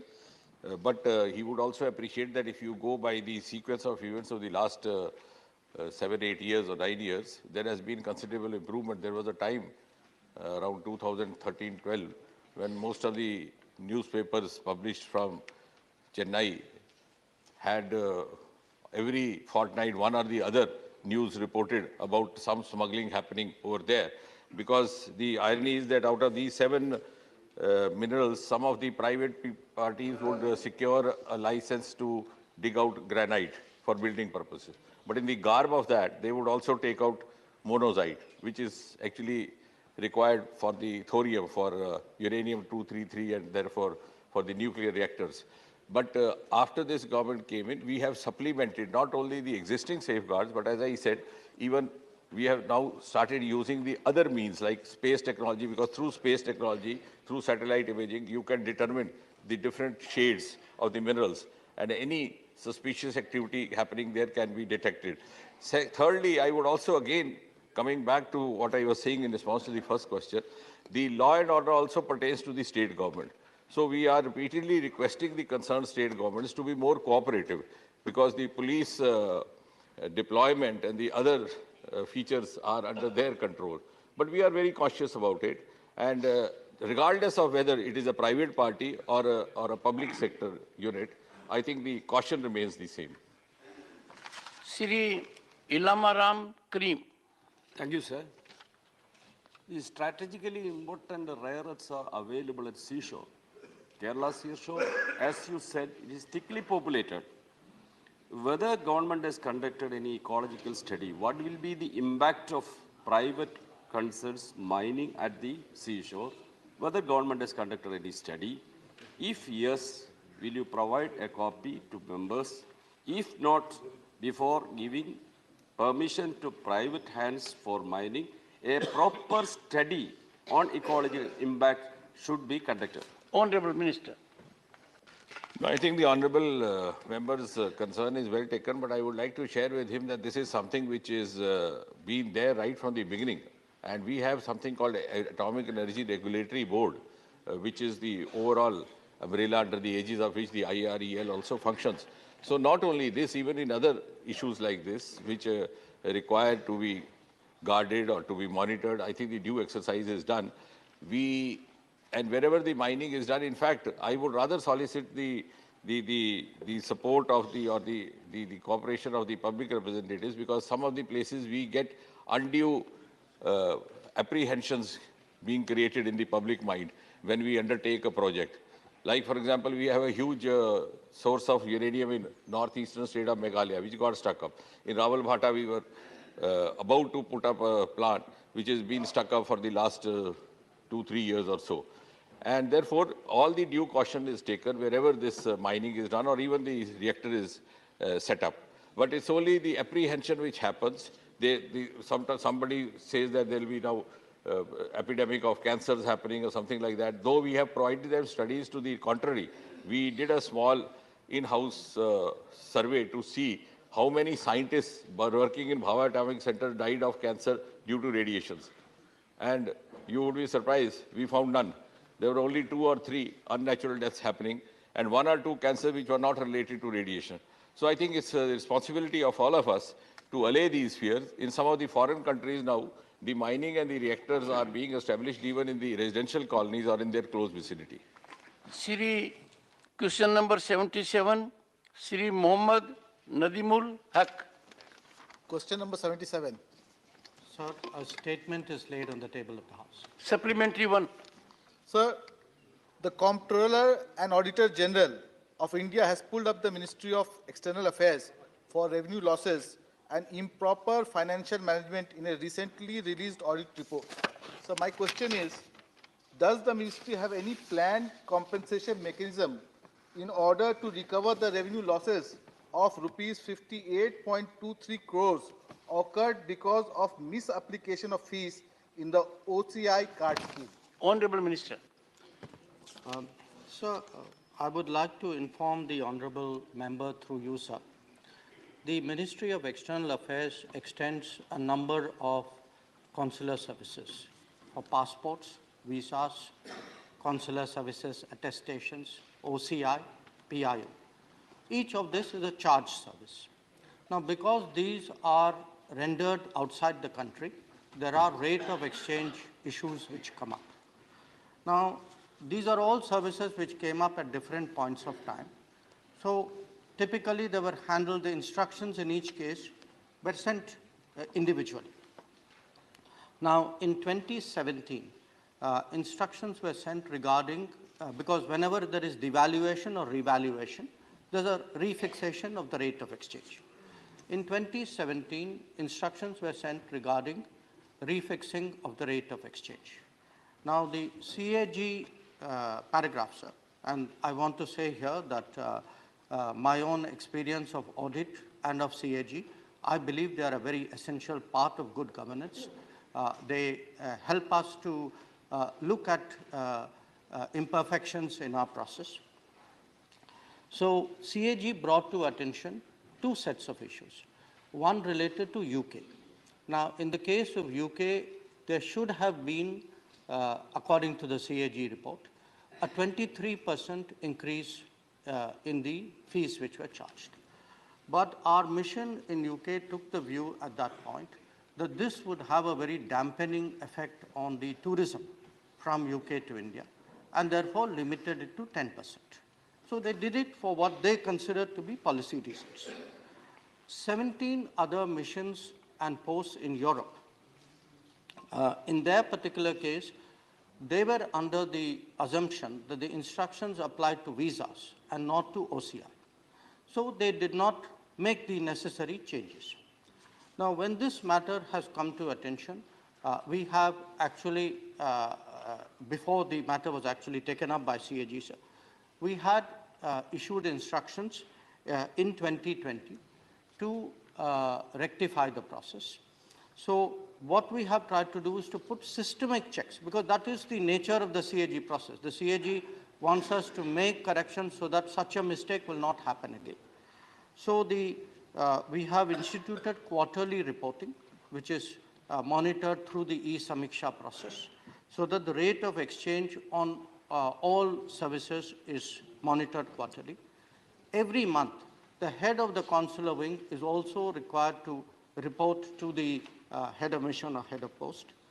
And there's a mandatory revision every April, so that whatever happens, it is not slipped up due to bureaucratic delay. And there's a unified rate of all services, so that this kind of situation will not occur. Supplementary 2. Sir, there has been setting up of Indian cultural centers abroad. In Washington, D.C., at a cost of $5.75 million in 2013, a center was taken up, and in Paris in 2011, it was taken up, which is now encroached. Sir, in the answer, it has been given that these properties have faced certain challenges in preparing them for their intended use. Your question. So my question is, sir, what is the plan of action and why such a casual answer has been given? Honorable Minister. Sir. Honorable Member, sir. The answer was very comprehensive. I'm sure you'll take note of it. And if there is an issue, you may discuss with the Honorable Minister at mutual convenience. Honorable Minister. Honorable Minister, please. No, please. Honorable Minister. Sir, sir, in the case of the property in Washington, it was acquired in 2013. Now, in the case of the property in Paris, it was acquired in 2011. Now, typically, and they were acquired for the purpose of cultural centers. Now, typically, sir, when properties are acquired, not built greenfield, they need to be modified for use. And that is the information which I was trying to convey to the honorable member through my answer, that there was a modification required to make it ready for use. Now, in the case of the Washington property, sir, what happened was after the acquisition of the property, a certain set of issues came up while the matter was being processed. There were waterproofing issues, there were asbestos concerns, there was conservation work which was recommended by the architect we were looking at. And in all of this, we also faced a problem that the general financial rules of the Government of India was at variance with American practice. For example, our rules require us to take earnest money deposit, to seek a performance guarantee bond, to seek retention money, and these are not American practices. So by the time we resolved this, we actually had two issues then which came up. One, the Americans made us an offer of additional land in Washington, D.C. So then this raised a question whether we should go ahead with this project or whether we should be looking at the new land offer, which we got in 2019. The second issue was COVID, because of COVID, everything was at standstill for 2.5 years. So I would like to assure the member that since we have a property, we are giving instructions for its usage by the embassy so that a government asset is not rendered infructuous. Now, regarding the property in Paris, sir, we had, again, some very peculiarly French problems. One was the tendering practices in France are very different from ours. They do not allow a general contractor who has overall supervision. So they insisted that the tender had to be split up into 15 packages, which were awarded to 10 different companies. Now, it was unfortunately, sir, a problem that one of the companies, which was in charge of structures, partitions, ceiling, and facade, went bankrupt. Now, in our country, by our procedures, we could have awarded that work to another contractor. In the French system, sir, till the liquidation was done, and the court of liquidation appointed another company to do that work, and that company then raised the price. We had to follow the French practices. So, but I would like to assure the honorable member, sir, that this project is 95% done. There are challenges when we work abroad and we have to reconcile their practices with our rules. I think we have tried to do our best under these circumstances. And I'm sure when the CAG paragraph is examined, including by the PAC, these will be issues which will be presented. Shri Rakesh Sinha. सभापति महोदय, मैं माननीय मंत्री जी से जानना चाहता हूं कि आदरणीय प्रधानमंत्री जी ने एक बहुत महत्वपूर्ण बात कही है, India is the oldest form of democracy. यद्यपि हम प्राइमरी लेवल किताब में पढ़ते थे, लेकिन पहली बार भारतीय राज्य ने इसको असर्टिव तरीके से इस नैरेटिव को रखा है। क्योंकि जब हम देखते हैं यूएस में, तो व्हाइट हाउस में लिखा रहता है कि our founders looked at the oldest democracy, that is Greece. So this is unsettling the entire civilizational discourse. तो क्या मंत्री जी बताएंगे कि ये जो हमारे कल्चरल सेंटर हैं, वह विदेशों में डेमोक्रेसी के ऊपर डिस्कोर्स को महत्वपूर्ण विश्वविद्यालयों में जैसे हार्वर्ड हुआ, कैम्ब्रिज हुआ, शुरू करेगा? माननीय मंत्री जी। Sir, I would like to inform the honorable member through you that this matter has been discussed by us with the Indian Council of Cultural Relations. We have already initiated activities with various institutions abroad through our cultural centers to emphasize the message that India is the mother of democracy, that we have a pluralistic and consultative tradition which very few societies, if anybody at all, can match. And this is very much work in progress. Shri P. Bhattacharya ji. I would like to know, Honorable Minister, as you have said that in Paris and Washington, the Indian Cultural Center facing some sort of problems, etc. I would like to know from you, besides this Washington and Paris, how many other countries we have this type of cultural center and who are actively functioning of spreading the Indian culture in other part of the world? Honorable Minister. So I do not have the exact number readily with me, but by memory, I would say we have about 45 designated cultural centers. But I would also like to inform the honorable member that today every embassy and every consulate of India undertakes cultural work. So even if there is not a separate autonomous cultural center, cultural activity is very much part of the diplomatic mandate. It is being pushed very vigorously, and we have, again, sir, seen a very big change in the last decade, and that is something which is very noteworthy. Srimati Seema Dwivedi. महोदय, जो सवाल हम करना चाहते थे माननीय सिन्हा जी ने किया और बहुत अच्छा उसका उत्तर आया। मैं धन्यवाद देना चाहती हूँ माननीय मंत्री जी को, मुझे मेरे प्रश्न का उत्तर मिल गया। Question number 78, Shri Johar Sarkar. Honorable Minister. Statement is laid on the table of the House. First supplementary. Sir, I asked for a specific question, specific reply to the ongoing differences between the Supreme Court and the executive. We as the legislature have the right to ask these questions, but what I get by way of reply is it requires consultation. Of course, we know it. And differences of opinion, if any, are mutually reconciled. So am I to understand that all differences are mutually reconciled? And in the same sentence, you have used the word that only the appropriate person is appointed as the judge. Please ask your supplementary. Sir, वही supplementary मैं पूछ रहा हूँ. Please, please. Do you consider Victoria Gowrie's appointment to be really an appropriate person, one who has been accused in public of casteist remarks, of remarks against minorities? Some decorum. An honorable judge who has been duly appointed through a process. I don't think we as honorable members here should be casting aspersions of this nature. Sir, I seek your indulgence. I asked because this is in the public domain. Everybody on earth knows that Victoria Gowrie's opinions have been challenged by the liberal majority. Honorable member. You cannot wish it away saying that this is not proper. Honorable member. Honorable member, please. The three wings of the state, legislature, executive and judiciary, they have to act in tandem and togetherness, and we must have mutual respect for them. All three ultimately have to get together to fructify our goals.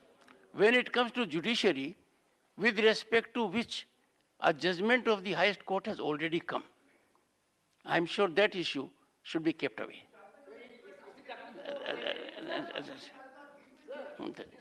I would urge the honorable member to ask his supplementary in a pointed manner, keeping in mind the provisions that judicial situations have to be addressed in a delicate manner. Please. With delicacy, I'm saying. No, you are making reference, honorable member. Sir, I'm saying. No, you are making reference to an individual who is not a member of the House. Sir, you are making reference on which the honorable president has issued a warrant. This is a of appointment. thing known. The Supreme Court has taken already a view on that. Whatever be it, mistakes happen. Honorable Minister. Honorable Chairman, sir, you have very rightly made the observation that there are certain sensitive matters which we have to bear in mind when we speak in this august House. And the leader of the House also. You have been not called by the chairman to speak. Sir, the question the honorable member has raised, honorable member is a former senior bureaucrat, so I expect that he need not be told the rules and regulations and decorum. However, his question was very specific. He was asking about the conflict between judiciary and executive. Now, this is a vague kind of question. In a way, if there are differences in opinion, and that is very much part of the democracy. Within a family, within political parties, there are differences of opinion. So when there are differences of opinion, there are ways to make solutions to that also. So his question was not anything which he wanted to know from the government in terms of any figures, facts. Honorable member, second supplementary.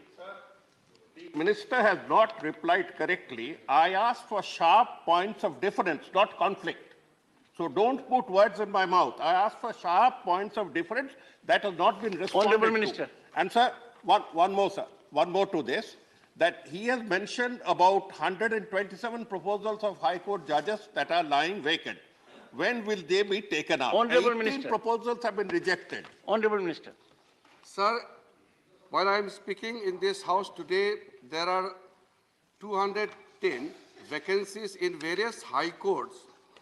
In terms of the numbers of the vacancy, I can say that once the names are recommended by the collegium, 3 members collegium in the High Court, then it proceeds as per the laid down procedure in the memorandum of the procedure. Shri Sushil Modi. So, sir, these 210 names, he is asking about the vacancies. We have not received the proposal, so there's no question of any sharp differences. Shri Sushil Modi.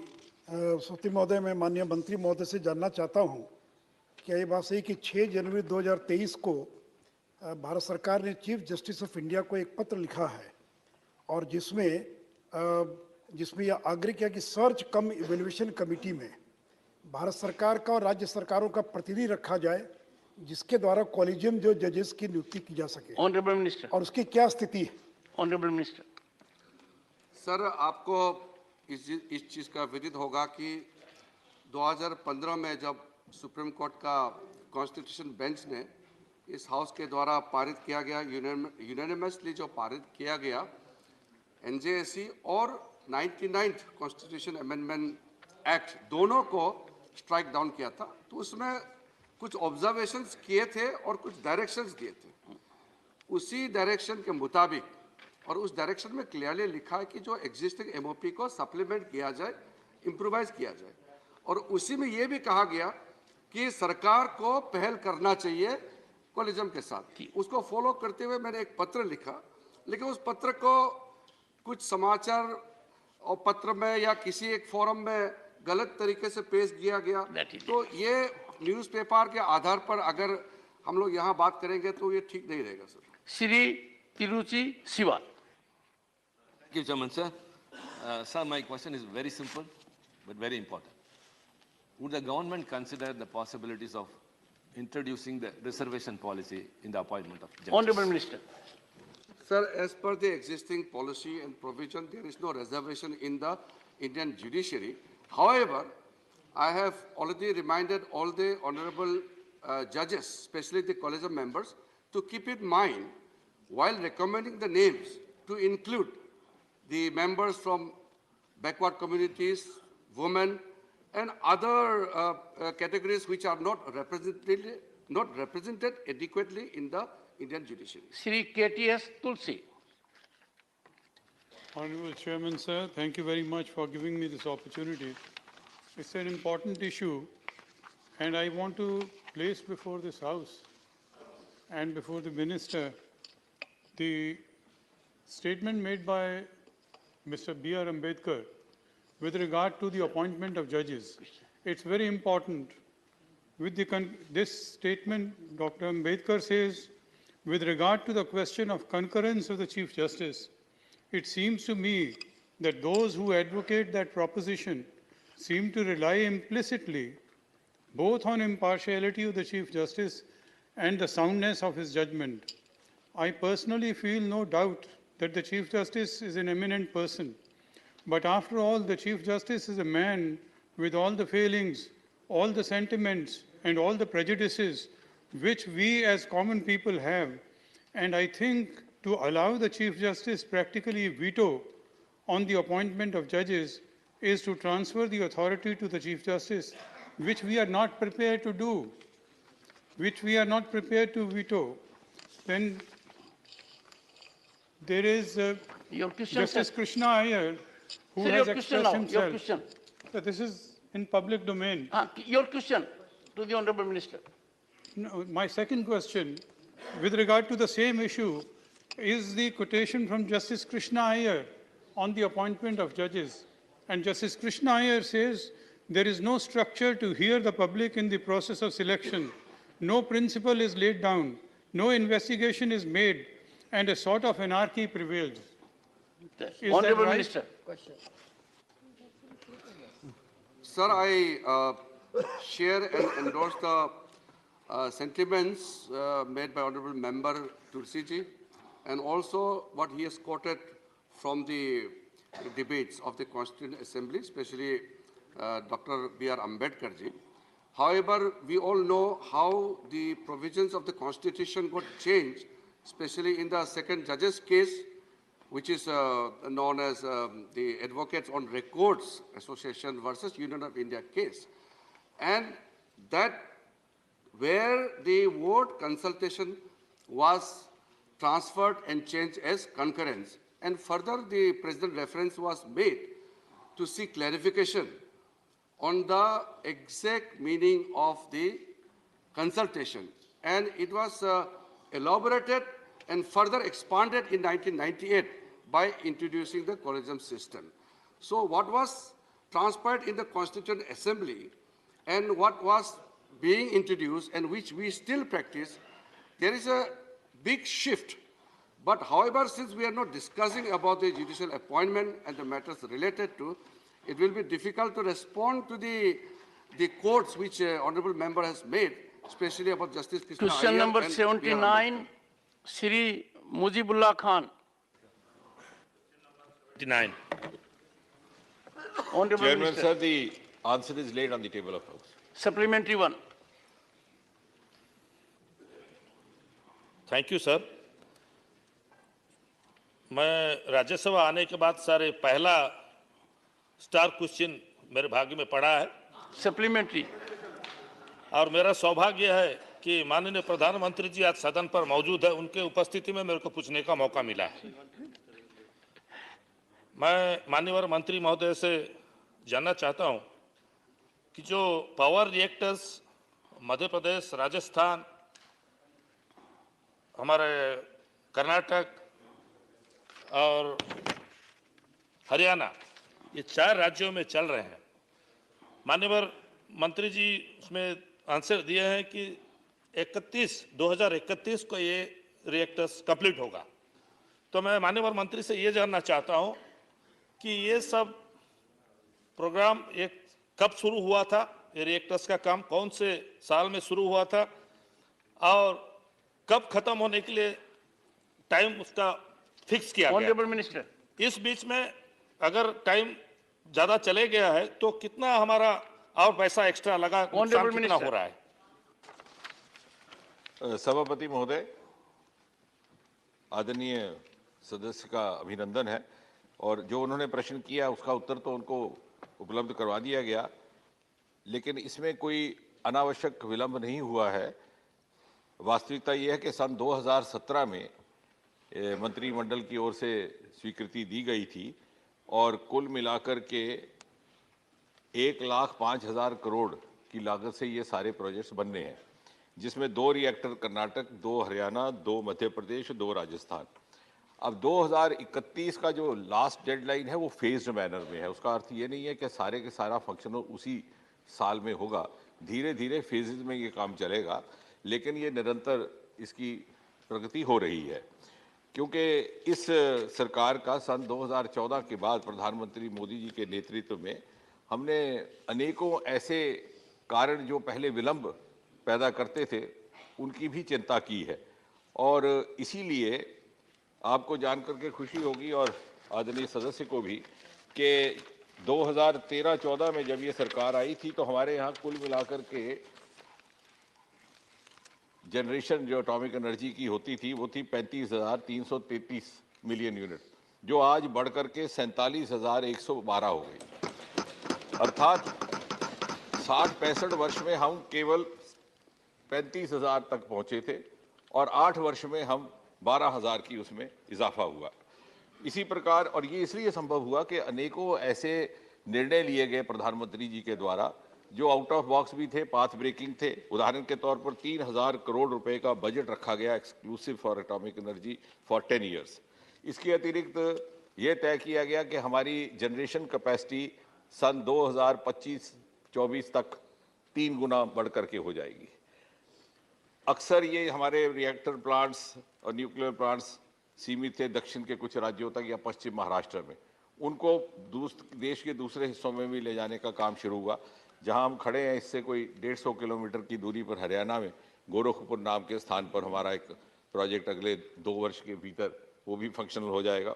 इसके अतिरिक्त ये पहली बार इस सरकार के द्वारा हुआ, 2017 में जिस साल ये प्रोजेक्ट अप्रूव हुए उसी साल 10 इंडिजिनस प्रोजेक्ट्स पूरे आत्मनिर्भर के मंत्र पर आधारित अप्रूव किए गए इन अ बल्क अप्रूवल। इतना ही नहीं, हमें दिक्कत आती थी फाइनेंशियल कंस्ट्रेंट्स की। पहली बार जिस प्रकार से अंतरिक्ष को प्रधानमंत्री मोदी जी ने प्राइवेट पार्टिसिपेशन के लिए खोल दिया और एक बड़ा क्रांतिकारी एक निर्णय हुआ, उसी प्रकार परमाणु ऊर्जा के क्षेत्र में भी जॉइंट वेंचर्स के लिए सन 2017 में खोल दिया गया। और मुझे खुशी है इस सदन के साथ ये बात साझा करते हुए कि वर्तमान में हम इस प्रकार की 2 जॉइंट वेंचर्स में काफ़ी अच्छी तरह से प्रगति कर रहे हैं।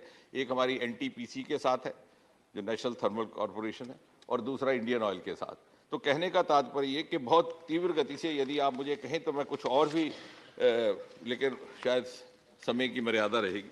Honourable member second supplementary. मान्यवर मंत्री महोदय, हमारे जॉइंट वेंचर में जो पीपीपी मोड में किया गया है, हमारे पार्टनर्स कौन कौन हैं और ये पार्टनर्स आने के बाद हम लोग कितने सफलता हासिल किए? Honourable minister. पार्टनर्स एक बार दोहराएंगे? ये पीपीपी में पार्टनर कौन कौन है जॉइंट वेंचर में? शायद समझने में, मेरे समझाने में, it is not PPP model. अभी हमने joint ventures for the time being खोला है with the public sector units. शायद वो आगे जाकर के उस पर विचार हो। फिलहाल चूंकि अभी तक तो ये पूरा गोपनीयता में काम करता था, तो 2017 में एक निर्णय लेकर के प्रधानमंत्री जी के नेतृत्व में joint ventures with public sector units, और ये एनटीपीसी और इंडियन ऑयल कॉरपोरेशन दोनों ही पब्लिक सेक्टर है। पहले चरण में हमने इस तरह का एक प्रयोग और इसके अनुभव से फिर आगे बढ़ने का प्रयास रहेगा। Shri Jairam Ramesh. Sir, my question is completely non-political and I expect a completely non-political answer. I'd like the Honourable Minister to take the House into confidence. What is the status of negotiations with the French, which has been going on for a long time, for the construction of 6 1600 megawatt reactors at Jaitapur in Maharashtra? Honourable Minister.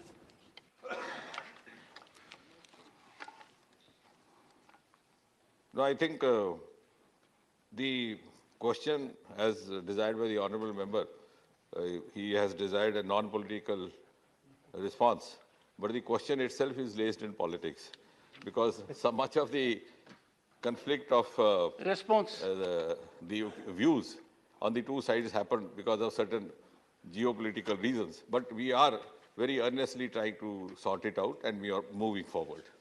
Question number 80.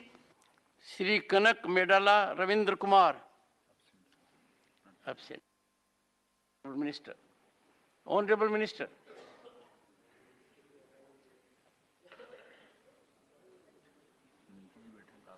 Honourable Minister.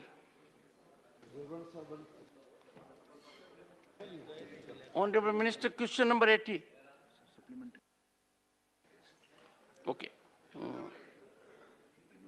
Shri Dinesh अनावाडिया।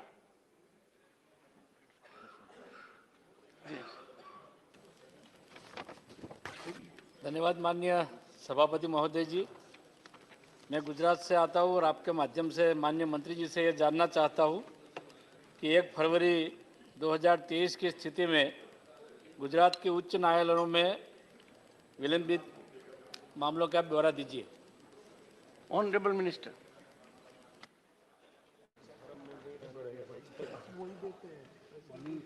महोदय, पिछले 3 साल गुजरात में जो प्रश्न पूछा गया है कि उनके यहाँ कितने मामले लंबित हैं, इस मामले में मैं गुजरात के बारे में बताना चाहूँगा कि जो अधीनस्थ न्यायालयों में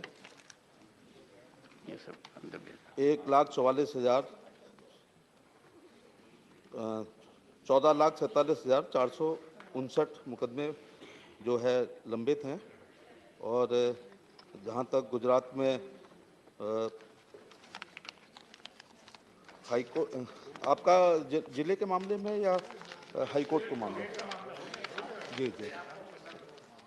doctor Ami Yagnik. Thank you, sir. Sir, I would like to ask the Honorable Law Minister that there are about 63 lakh cases in India which are pending due to non-availability of legal counsel to them.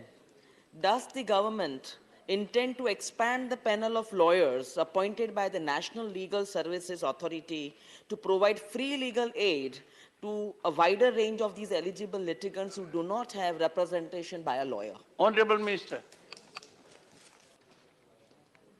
सभापति महोदय, विधिक सलाह के लिए NALSA, salsa, DALSA और ताल्लुक स्तर पर हम जो वंचित हैं, शोषित हैं, पीड़ित हैं, महिलाएं हैं, दिव्यांग लोग हैं, एससी के लोग हैं, एसटी के लोग हैं, माइनॉरिटी के लोग हैं, जो आर्थिक रूप से विपन्न हैं, उनके लिए हम लोग विधिक सलाह दे रहे हैं। प्रोबोनो स्कीम है और न्याय बंधु की स्कीम है और टेलीलॉ की scheme. I think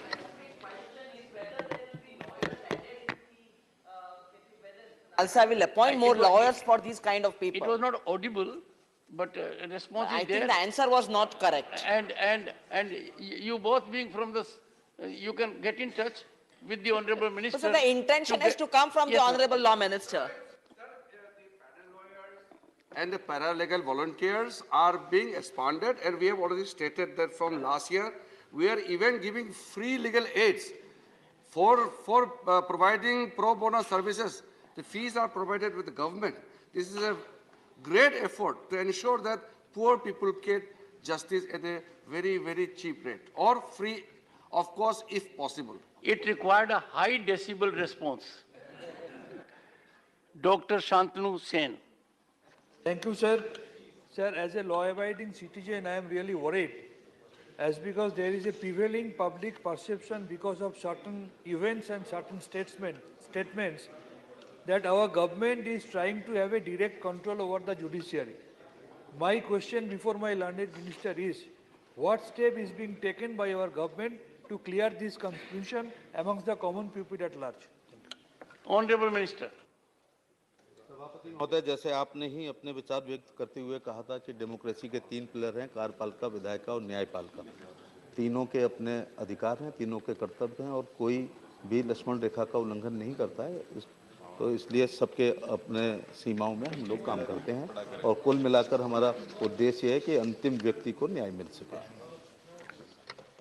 Question number 81, Shri Javed Ali Khan.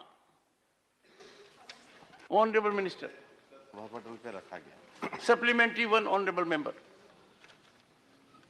माननीय सभापति जी, आप भी देखिए मेरे प्रश्न का भाग का। आप प्रश्न पूछिए। पूछूंगा तो जब जवाब देंगे। भाग का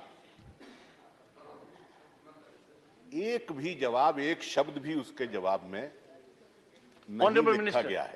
एक अब मेरा सवाल तो सुन लीजिए सर। बहरहाल वो बाद में मुझे बता देंगे या दोबारा पटल पे रख देंगे।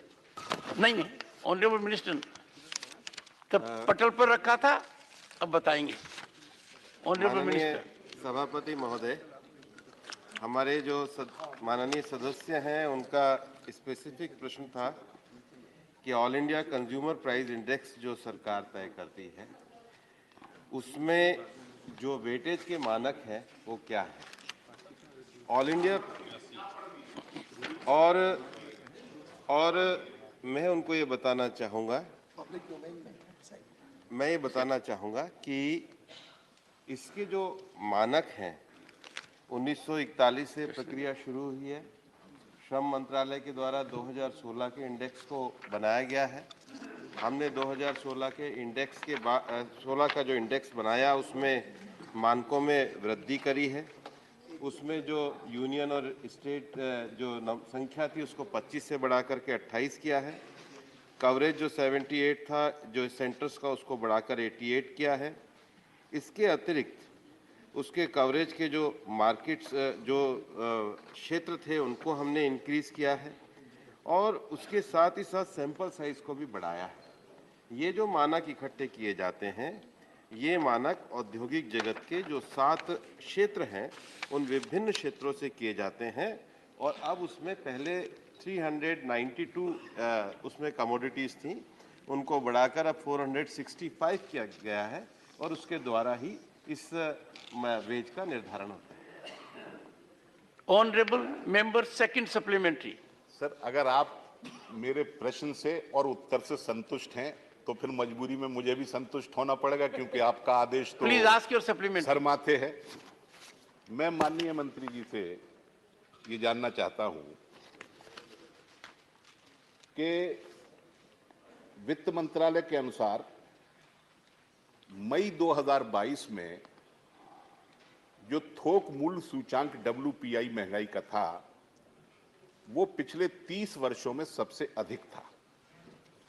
लेकिन जो हमारा लेबर ब्यूरो है शिमला, उसके अनुसार महंगाई भत्ता 3 से 4% तक ही बढ़ रहा है। क्या मंत्री जी ये बताने का कष्ट करेंगे कि आइटम्स का वेटेज परसेंटेज तय करने में कुछ उसे घटाया बढ़ाया जाता है हर बार, ताकि महंगाई भत्ता जो है वो कम देना पड़े? माननीय मंत्री जी, मुझे लगता है कि सरकार बहुत पारदर्शिता के साथ कार्य करती है और हमने उस पारदर्शिता को बढ़ाने के लिए मानकों के स्थान, सैंपल का साइज और सारी संख्याओं को बढ़ाया, जो मैंने अपने पूर्व उत्तर में दिया गया है। और ये मानक 1941 से लगातार किए जा रहे हैं और इसलिए उस पारदर्शी प्रक्रिया को हम पूरी तरीके से सबके सामने रखते हैं। और माननीय सदस्य को भी अगर कोई और आशंका है तो कभी भी व्यक्तिगत आकर मुझसे पूछ सकते हैं। Shri M Shanmugam. Thank you very much, sir. Regarding the All India Consumer Price Index, it was started in 1936. Subsequently, 1960, it was revised by a committee. Then 1980 also, it was revised by a committee by Dr. Seal and Ra. Long 40 years, no committee has been formed to revise this index. I request the Honorable Minister to revise this index. This is the right time. Honorable to Minister. form a committee and revise. माननीय सभापति महोदय, ये सुझाव है और labour bureau के द्वारा इस पर विचार किया जा रहा है। Question number 82 Shri K.R. Suresh Reddy. Absent. Honourable minister.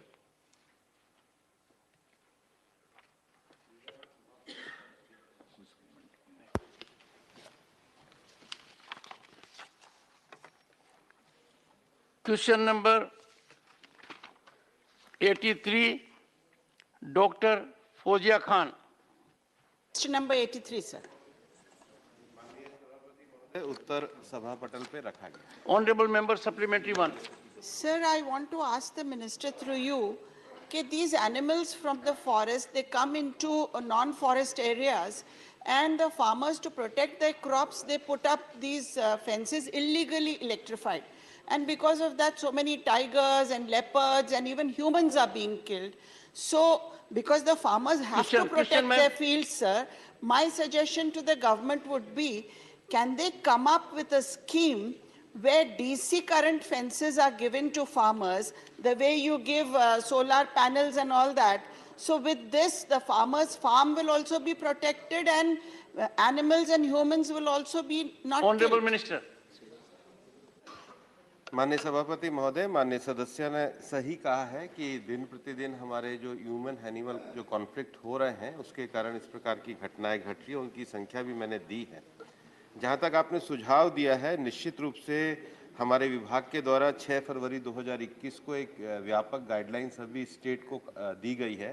हमने सभी राज्यों से कहा है कि जिला स्तर पर चूंकि विभिन्न प्रकार के डिपार्टमेंट इसके अंतर्गत इन्वॉल्व होते हैं, उनकी कोऑर्डिनेशन कमेटी बनाई जाए। पर्टिकुलर जो हॉट स्पॉट्स हैं, जहां पर सबसे ज़्यादा इंसिडेंट होते हैं, उनको आइडेंटिफाई किया जाए। और उसके साथ हमने वन विभाग के साथ ये भी स्थानीय प्रशासन को कहा है कि हम जॉइंट पेट्रोलिंग भी आपके साथ डिस्ट्रिक्ट एडमिनिस्ट्रेशन के साथ कर रहे हैं, ताकि जो घटनाएं घटती हैं। लेकिन हम जानते हैं कि इसमें जो सबसे ज्यादा जरूरत है पॉइंटेड रिस्पॉन्स। हाँ, हम जो सबसे ज्यादा जानते हैं कि पब्लिक पार्टिसिपेशन की बहुत जरूरत है और कुछ जगहों पर विशेष रूप से जो एलिफेंट्स वगैरह हैं वहाँ अर्ली वार्निंग सिस्टम जो है उसकी भी व्यवस्था हमने की है। 6 फरवरी 2021 की गाइडलाइन में कंप्लीट विस्तार से सब विषयों को honourable member second supplementary. Sir, my question was about having a scheme for DC current avail the census. second supplementary. My second supplementary, sir, is that in all states, particularly in Maharashtra, this pyramid which is there of the forest department, where administrative positions have to be at the top and executive positions down below, it is being reversed. Executive positions, the people who go to farms to actually, to the forest to actually safeguard it, is becoming less and less, and administrative positions are being expanded unnecessarily by giving additional charges. Honorable Minister. So, sir, I just want to ask the Minister whether if people don't go to the headquarters, they don't stay at headquarters, what will the government do about it? Because Honorable this is Minister. the reason why all this is happening. अगर कोई ऐसी विशेष कुछ अधिकारियों के संबंध में आपके संबंध में अगर जानकारी है तो निश्चित रूप से आप दीजिए ताकि हम कार्रवाई करेंगे। जहां तक स्कीम की बात है, मैंने अपने पूर्व उत्तर में भी कहा था कि 6 फरवरी 2021 को एक पूरी व्यापक स्कीम हमने एडवाइजरी जारी करी है, उसकी कॉपी मैं आपको उपलब्ध करा दूंगा। अभी तुरंत ही 1 महीने पहले हमने वापस से एडवाइजरी मैन ह्यूमन कॉन्फ्लिक्ट के लिए करी है, जिसमें कंपनसेशन से लेकर सभी विषयों को रखा गया है, जो नेट पे भी उपलब्ध है और मैं स्वयं आपको उपलब्ध करा। Thank you. Question number 84, Shri Narayan Das Gupta, not present. Honourable minister. Laid on the table of the House. Question number 85, Shri Sanjay Raut, not present. Honorable Minister. सभा के पटल पर रख दिया गया। Shri Krishna Naya Raiga. Chairman, और लोक अदालत फ्री लीगल एड के बारे में एक क्वेश्चन है। Free legal aid, some in High Court and Supreme Court, in some area in Lok Adalat are there. But in Supreme Court, so many public litigation interested cases are there. Some of the Your question. Ask your question. Intellectuals, poor persons who filed public litigation interest. In such cases, there is no legal aid. We ask the government to, is there any proposal to legal aid to the public litigation? Honorable Minister. सभापति महोदय, जहाँ तक शोषित, पीड़ित, वंचित, गरीब, SC ST minority के लोग जो आर्थिक स्थिति जिनकी ठीक नहीं है, उनके लिए सरकार की तमाम योजनाएं हैं जिसके लीगल एड। इस मामले में हम लोग टेली लॉ स्कीम है महोदय, उसी के साथ न्याय बंधु की स्कीम है, उसी के साथ प्रो बोनो स्कीम है। इनके द्वारा जो लोग और विधिक साक्षरता और विधिक जागरूकता कार्यक्रम भी चल रहे हैं, इस मामले में लोग कानूनी सहायता ले सकते हैं। और नालसा कंट्री लेवल पर, सालसा राज्य लेवल पर, डालसा जिले लेवल पर और ताल्लुक स्तर पर भी इस प्रकार की कानूनी मोक्ष सहायता सरकार दे रही है। Question number 86, Shri Mastan Rao Bida, present. Honourable minister.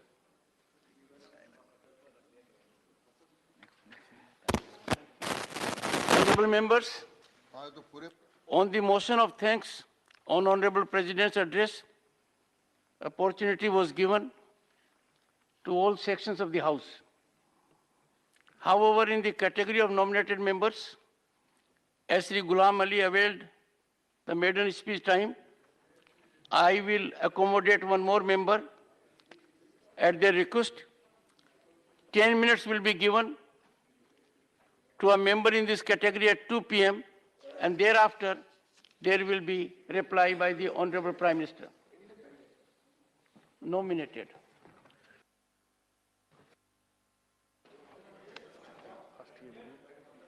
Question hour is over.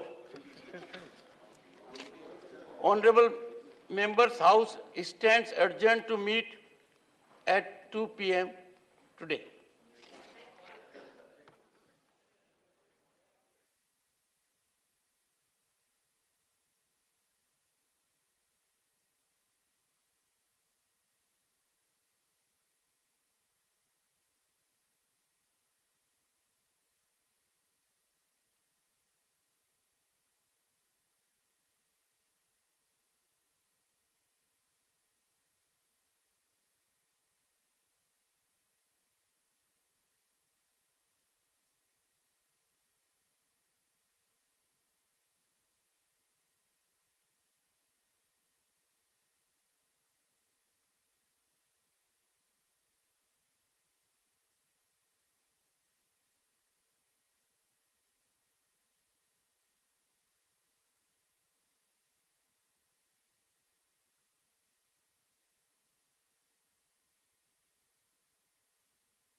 Date दिया जाएगा। माननीय अध्यक्ष जी, पिछले 9 वर्षों में प्रति व्यक्ति आय करीब दुगनी होकर 1.97 लाख रुपए हो गई है। भारतीय अर्थव्यवस्था का आकार बढ़ा है और यह पिछले 9 साल में विश्व की 10वीं सबसे बड़ी अर्थव्यवस्था से 5वीं बड़ी अर्थव्यवस्था में बन गई। देश करीब 2 साल तक कोरोना से लड़ा। देश करीब 2 साल कोरोना से लड़ा था, लेकिन मोदी सरकार ने देश के आम आदमी के हित में को ध्यान देते हुए जनहित के फैसले लिए और इनका लाभ देश के सभी जनता को हुआ है। आज देश दिन तक 102 करोड़ लोगों को लक्षित किए हुए कोविड विरोधी टीकाकरण का आंकड़ा 220 करोड़ से पार हुआ है। इसके लिए सरकार ने स्वास्थ्य सेवाओं के जुड़े लोगों को बधाई देना चाहिए। पीएम सम्मान किसान निधि के तहत 11.4 करोड़ किसानों को 2.2 लाख करोड़ रुपए नगद हस्तांतरण किया है। देश का किसान सभी और खुशहाल हुए। माननीय मोदी सरकार को धन्यवाद देना चाहता हूँ। दूसरी बात मैं ये कहना चाहता हूँ, जल जीवन मिशन के तहत करीबन 70,000 करोड़ सभी राज्यों को दिया है। जल जीवन मिशन के तहत ग्रामीण इलाके में पानी की योजना होते हुए कई सारे ग्रामीण इलाकों को इसका लाभ पहुंचा है। माननीय अध्यक्ष महोदय, इस बजट में पीएम गति शक्ति को बढ़ाने देने वाली 7 कारक सड़क, रेल मार्ग, हवाई मार्ग, विमानपत्तन, माल परिवहन, जल मार्ग, लॉजिस्टिक ये इस पर ध्यान दिया गया है।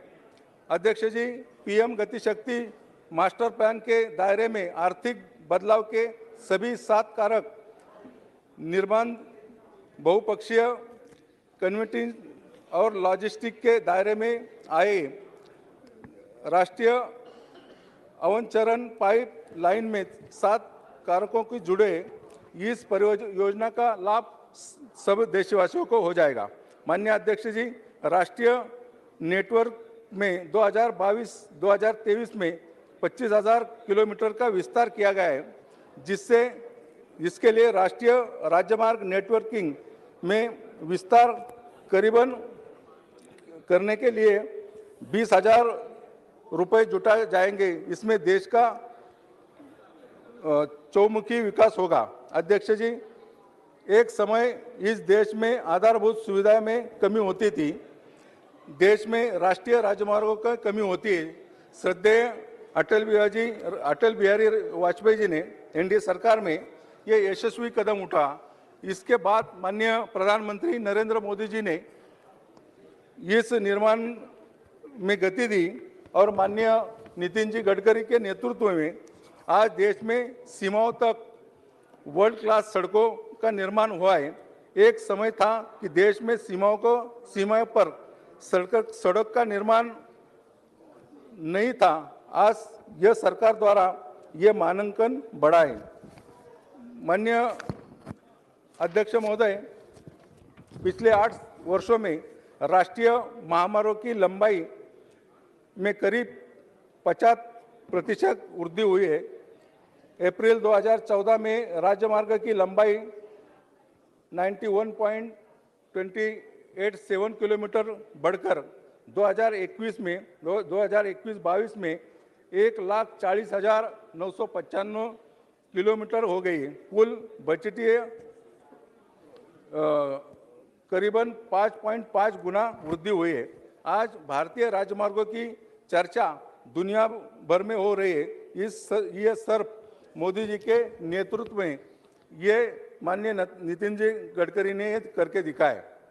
माननीय अध्यक्ष जी, मोदी जी के नेतृत्व में सरकार द्वारा देश में आज मेट्रो रेल का जाल बिछा रहा है।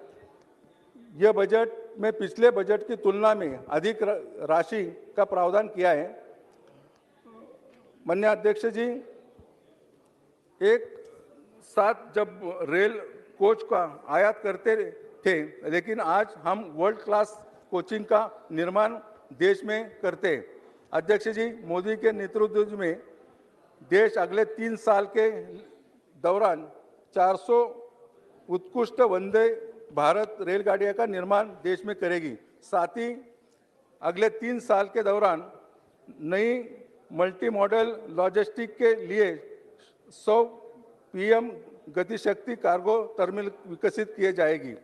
माननीय अध्यक्ष महोदय, इसके साथ ही साथ मैं मेरे चुनाव क्षेत्र में पुणे से लोनावाला तक लोकल सेवा चालू करने के बारे में लगातार यह बात रखता हूँ।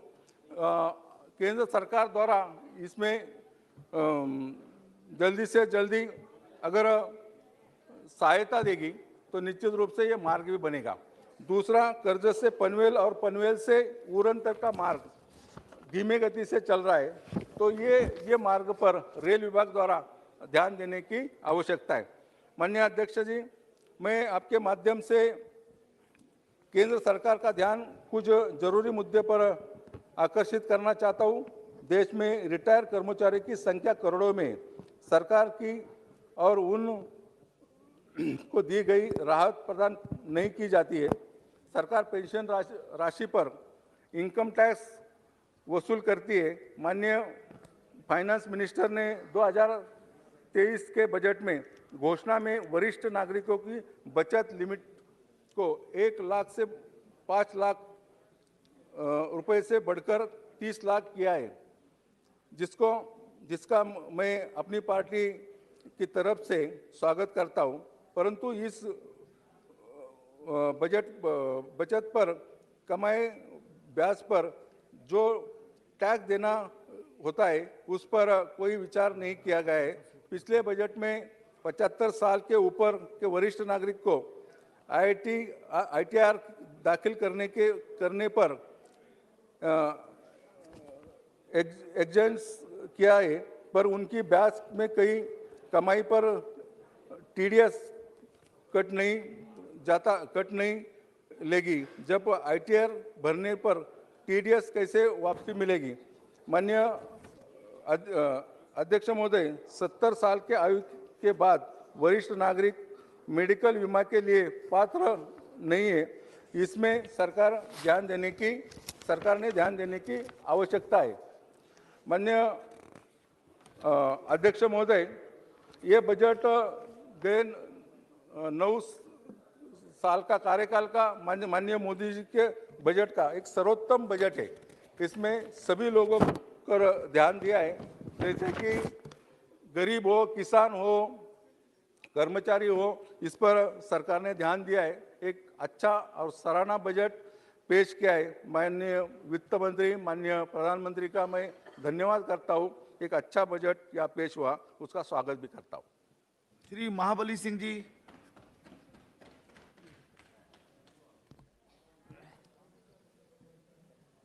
सभापति महोदय, केंद्रीय बजट 2023-24 जो सदन में चर्चा के लिए, सामान्य चर्चा के लिए लाया गया है, उस पर आपने मुझे बोलने का अवसर दिया, इसके लिए आपको धन्यवाद। महोदय, जब भी सदन में बजट पर चर्चा होती है तो सत्ता पक्ष के लोग जो हैं बजट की सराहना करते हैं। हमेशा आजादी के 75 साल हो रहे हैं, इन 75 सालों में जो भी सरकार बजट बनाई, सभी सरकारें दलित, पिछड़े, अकलियत, किसान, मजदूर के हित में कह करके लोगों ने बजट बनाई। लेकिन सरकारें बदलती रही, बजट बनते रहे और बिगड़ते रहे, लेकिन इस देश के करोड़ों लोगों की तस्वीर आज तक नहीं बदली, आज तक नहीं बदली। आज भी करोड़ों लोग, आज भी करोड़ों लोग गंदे नाले और पेड़ों के नीचे जन्म लेते हैं और वहीं पर मर जाते हैं, वहीं पर आज भी मर जाते हैं। इसलिए महोदय, हमें इसके तरफ नहीं जाना है, लेकिन हमें सदन के माध्यम से सरकार को बताना चाहते हैं कि बड़ी अरमानों से बिहार की 13 करोड़ जनता ने आपको 2019 में 40 सीट में से 39 सीट एनडीए के खाते में डालने का काम किया था। लेकिन 40 सीट में से 39 सीटें 40 बहुत आशा, उम्मीद और अरमान के साथ इस बजट पर निगाहें रखी थी बिहार की जनता। उसको विश्वास था कि बिहार को विशेष राज्य का दर्जा इस बजट में जरूर प्रावधान किया जाएगा, क्योंकि यह मांग जब बिहार में गठबंधन हम लोगों के एनडीए की सरकार थी, बीजेपी और जेडीयू की जब सरकार थी, उस समय विधान परिषद से लेकर विधानसभा तक सब लोगों ने पारित करके भेजा था केंद्र को कि हमको बिहार की विशेष राज्य की दर्जा चाहिए। जब बिहार से झारखंड अलग हुआ था तो केंद्र सरकार ने उस समय वादा किया था कि बिहार को हम लोग विशेष पैकेज दे करके विकसित राज्यों को श्रेणी में लाने का काम करेंगे। न तो बिहार को विशेष राज्य का आप दर्जा दिए, न बिहार को कोई पैकेज दिए। झूठ नहीं, ये सच्चाई है, ये सच्चाई है। आपने बिहार को कौन सा पैकेज इस बजट में दिया है? कहां है? जरा दिखा दीजिए, दिखा दीजिए कहां आपने विशेष पैकेज दिया है। न बिहार को विशेष पैकेज ही हुजूर दिए। सर यहां तक कि देखिए, विश्व का सबसे बड़ा लोकतंत्र का ये पवित्र मंदिर है। प्लीज इस मंदिर में हम बता देना चाहते हैं कि यहां से जो भी घोषणाएं होती है जमीन पर उतरना चाहिए, जमीन पर उतरना चाहिए। 2000 बिहार के अंदर 2007 में तत्कालीन रेल मंत्री ने बिहटा औरंगाबाद रेलवे लाइन का शिलान्यास किया था। उस समय 3,500 की, आज 3,500 करोड़ की वो योजना हो गई, लेकिन शिलान्यास होने के बाद आज 14 साल बीत गए, आज तक वह बिहटा औरंगाबाद रेलवे लाइन का काम जमीन पर नहीं उतरा। अब बताइए महोदय कि हम लोग यहाँ सदन में चर्चा करते हैं, बिहार की जनता पटना से लेकर दिल्ली तक धरना, आंदोलन, प्रदर्शन करते आ रही, और वह 4 पार्लियामेंट का क्षेत्र था। सभी मान्य सदस्य जो आज बोल रहे हैं, हमारे राम कृपाल जी, इन्होंने भी कई बार रेलवे मंत्री से मिला, हम लोगों ने मिला। अब 13 साल से बताइए महाराज कि 4 पार्लियामेंट का वो क्षेत्र है, एक छोटा सा, आज रेलवे लाइन नहीं बन सका। डालमिया नगर 7 में, रोहतास के डालमिया नगर, डिहरी डालमिया नगर फैक्ट्री को 7 में उसका शिलान्यास हुआ था, तत्कालीन रेल मंत्री ने किया था, रेलवे वैगन बनाने के फैक्ट्री के लिए। अब बताइए 13-14 साल हो गया महाराज, 14 साल से विगत जो तत्कालीन आपके रेलवे मंत्री अभी थे पीयूष गोयल जी, उन्होंने सदन में वहीं से कहा था कि 2022 तक हम लोग हर हालत में डिहरी डालमिया नगर फैक्ट्री को, जनता के हाथों में रेलवे फैक्ट्री को हम लोग चालू करके देंगे। बताइए आज तक कुछ जमीन पर कहीं कुछ नहीं है। डिहरी से बंजारी रेलवे लाइन आज तक वो 7 में शिलान्यास हुआ, आज तक वो भी काम नहीं हुआ। आप खाली देखिए आश्वासन और झूठ के सहारा लेते हैं, झूठ से काम नहीं चलेगा। बिहार को बिना विकसित किए हुए आप देश को विकसित नहीं कर सकते। बिहार महात्मा बुद्ध की धरती, जहां से विश्व को संदेश देने का काम किया, वो महावीर की धरती है, और वैसे धरती को आप उपेक्षा करके, उसको अनदेखी करके, उसको अरमानों पर पानी फेर करके आप देश को विकसित राज्यों की श्रेणी में ले जाना चाहते हैं। ये कैसे हो सकता है? ये कैसे हो सकता है महोदय? एक बात हम कहना चाहेंगे महोदय कि हमारी जो केंद्र सरकार है, जो राष्ट्रपति महोदया ने जो भाषण दिया है, और उसने कहा है कि सबका साथ, सबका विकास और सबका विश्वास, सबका विश्वास, और आपने कहा सबका प्रयास। हम मानते हैं, आप कैसे सबका साथ ले सकते हैं? आप सबका प्रयास कैसे ले सकते हैं? आज आप 75 सालों में अमृतसर महोत्सव हम लोग मना रहे हैं, अमृत का महोत्सव मना रहे हैं, और इस देश के जो बहुसंख्यक समाज है, वो आज भी अपमानों का जहर पी करके इस देश में जिंदा है। आप पूछ लो, अमृत को वोट से लगा लिए, आप अमर हो गए, लेकिन इस देश का बहुत बड़ा जो समाज है, आज 75 वर्षों में आजादी के, आज भी अपमान का जहर का घूंट पी करके जी रहा है। आप सबका प्रयास की बात करते हैं, सबको विश्वास लेने की बात करते हैं। ये कैसे विश्वास आपको मिल सकता है? कैसे मिल सकता है? सबका प्रयास कैसे आपके साथ हो सकता है? इसके लिए सभापति महोदय, हम सरकार से आग्रह करना चाहते हैं, देश के आजादी में इस देश के सारे लोगों ने अपनी कुर्बानी दिया है, चाहे हिंदू हो चाहे मुसलमान हो, चाहे सिख हो, चाहे ईसाई हो, चाहे बौद्ध हो, चाहे इस देश का दलित हो, चाहे महादलित हो, चाहे अगड़ा हो, चाहे पिछड़ा हो, सब लोगों ने इस देश की आजादी में कुर्बानी दिया है। और सब लोगों का ये अधिकार है इस देश के मिट्टी में, इस देश के हवा में, इस देश के न्यायपालिका में, कार्यपालिका में, विधायिका में, सब लोगों का अधिकार है। सब लोगों को जब तक आप प्रतिनिधित्व नहीं दीजिएगा तो कहिएगा कि सबका हमको प्रयास चाहिए, सबका विश्वास चाहिए। एक तरफ देश के अंदर कोई हेलीकॉप्टर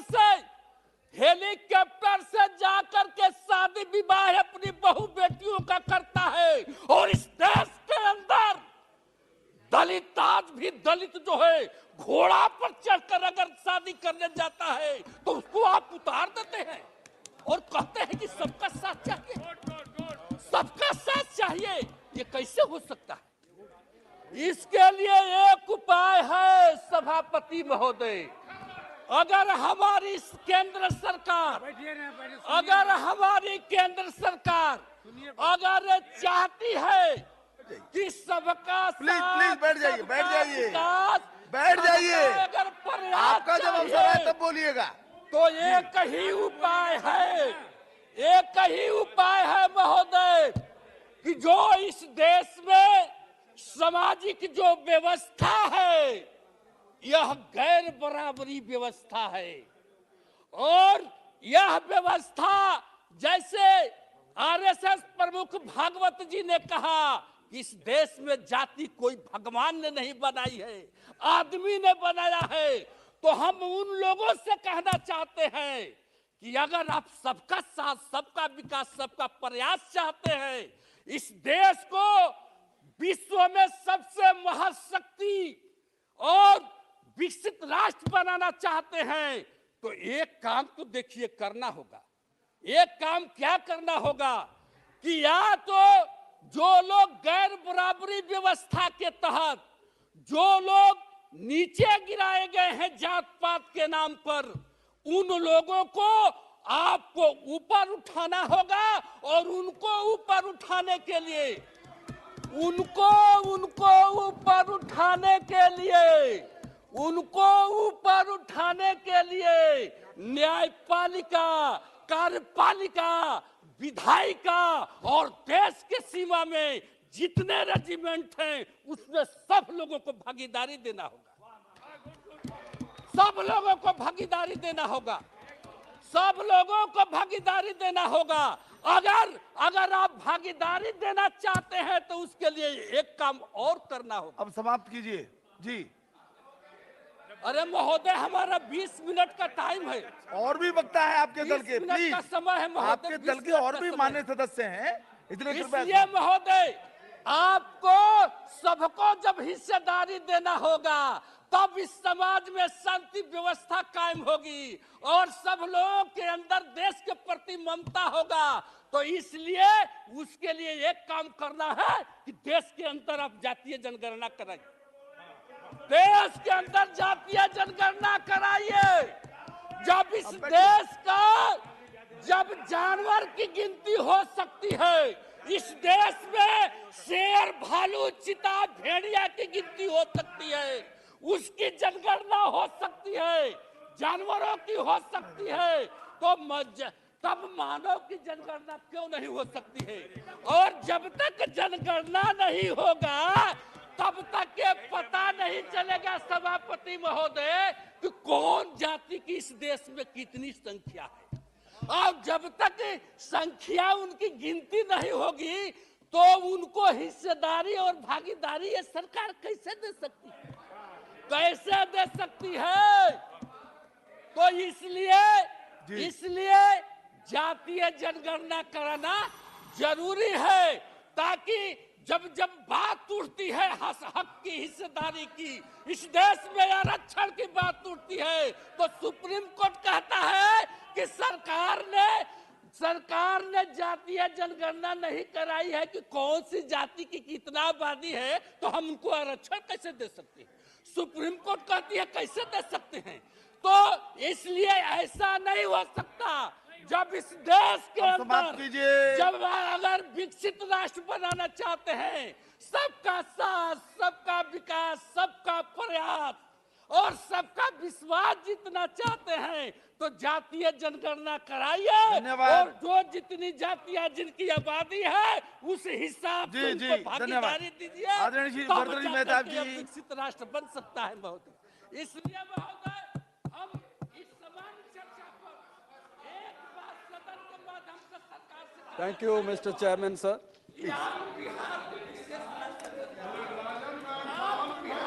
जी जी बैठिए बैठिए, हो गया आपका विषय हो गया, प्लीज जी मेहताब साहब। Thank you, Mr. Chairman, sir. The budget.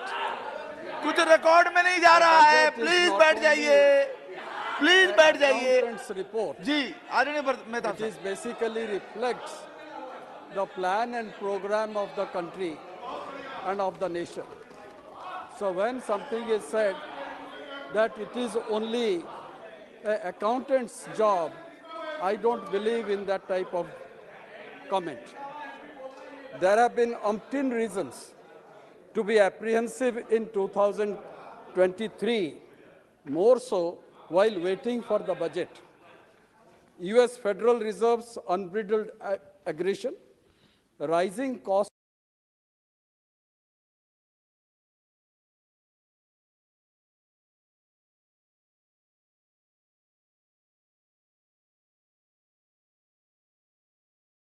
of funds, intensifying in Russia, and China's COVID crisis, to name a few. Yet in the backdrop of like this government has decided to go bold and big on capex and chosen consistency in a world characterized by randomness and volatility. The Prime Minister has outlined the period from 2022 to 2047 as the period of Amrit Kal. It is a vision to make India a developed country during this golden phase. To realize this, India needs to rapidly invest in social infrastructure. This investment would need to come from taxpayers' money and not borrowings. India's tax to GDP ratio is still below the critical mark of 15%. India's gross tax to GDP, which was 11% in financial year 2019, fell to 9.9% in financial year 20 and marginally improved to 10.2% in financial year 21-22. This is much lower when we compare ourselves with the emerging market economy, which is average of 21, and OECD, the average is 34%. Today, the country boasts more than 4.3 million crorepati's households, equivalent to 23 million consumers. They are spread all over the country. By 2047, if political and economic reforms have their desired effect, India has the potential to become the fastest growing economy in the world. This growth will not only make the Indian middle class the biggest income group in the country, but it will set to be major driver of economic, political, and social growth. Finance Minister's full-fledged budget before next year's general election can be commended on many counts. I mention only three. For staying the course on fiscal consolidation, changing the composition of government expenditure in favor of capital as against revenue spending, and third, welcome move relating to personal income taxation. In turbulent time like this, a good budget can only be said is just a good beginning.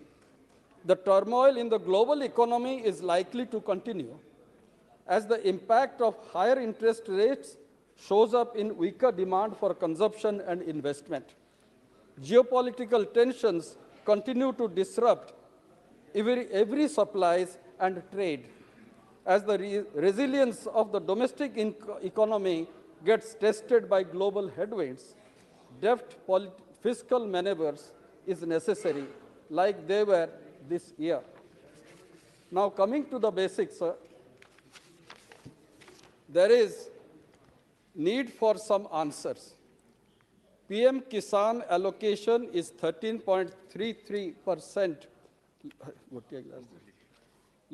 lower as compared to budgetary estimate of rupees 68,000 crores made in 22-23.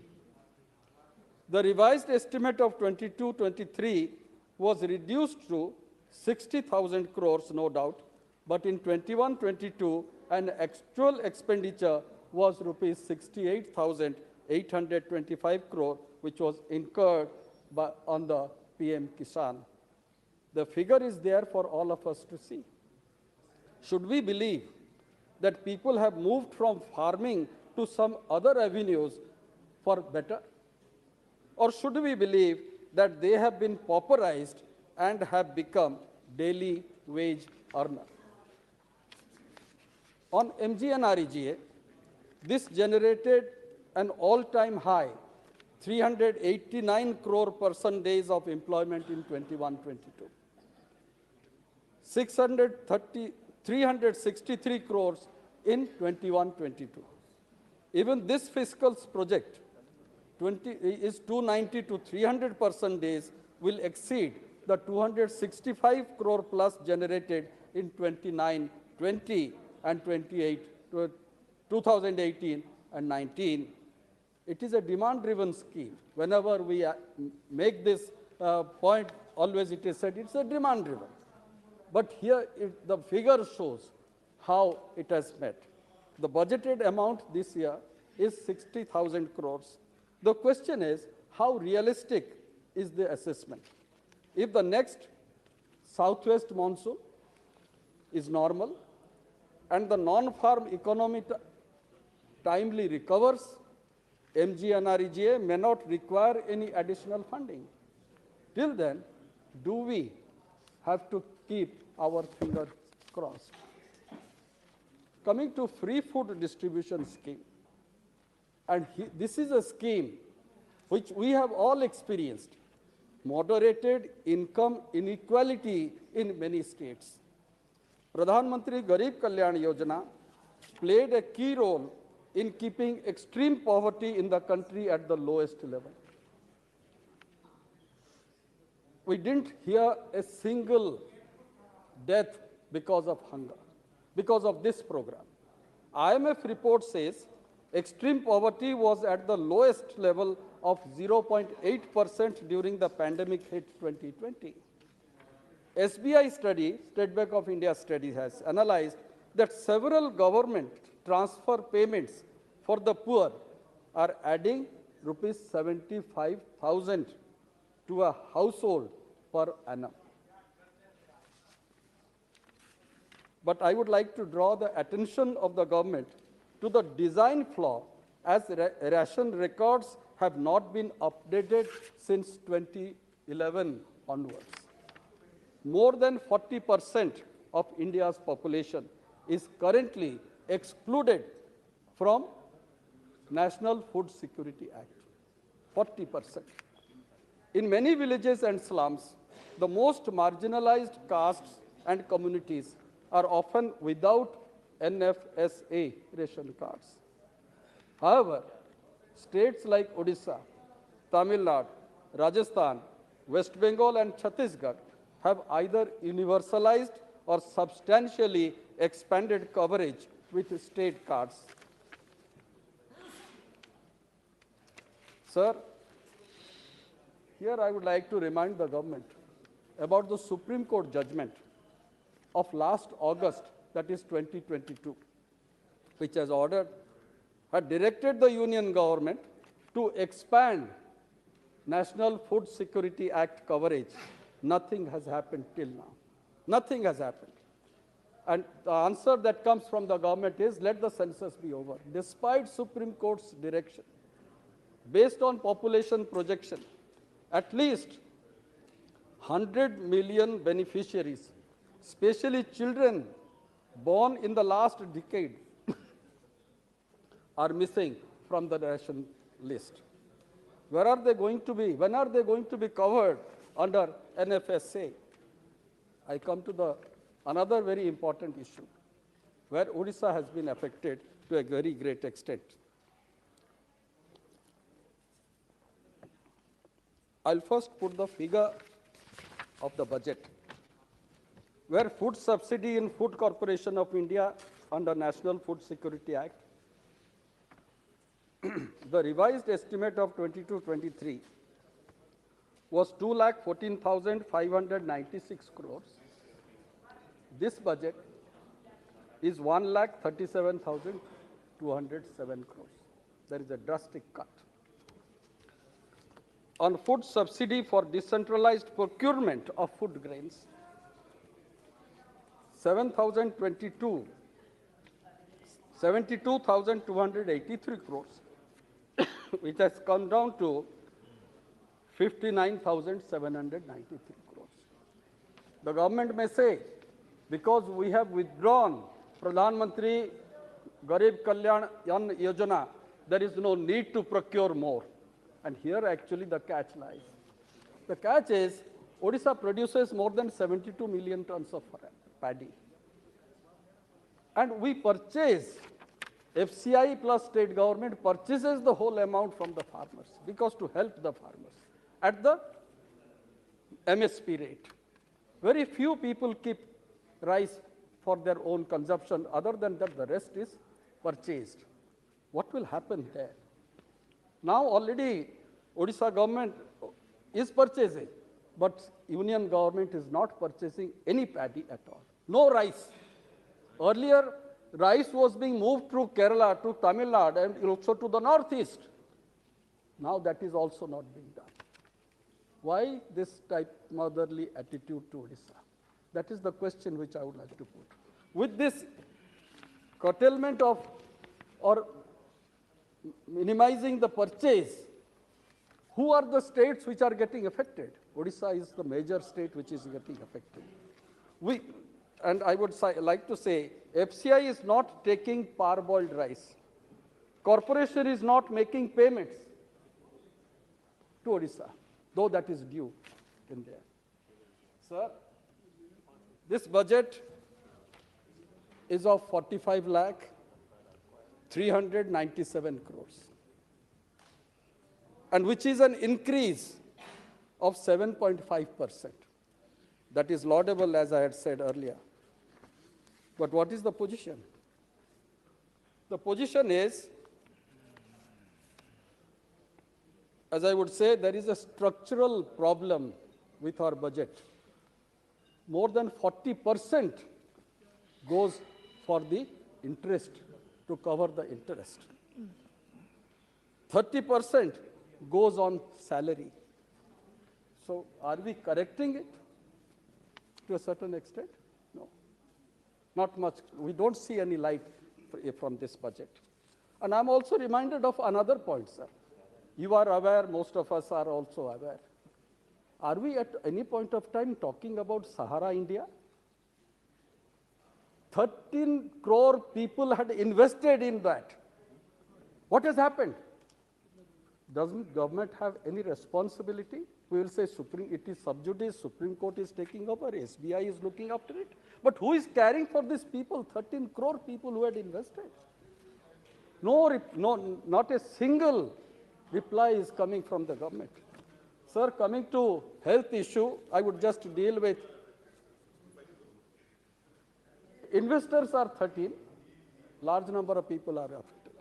Sir, in a speech, Finance Minister has announced budget for health, not including research, will be roughly 86,175 crores, and that is 615 rupees for every person if I calculate it as per our population.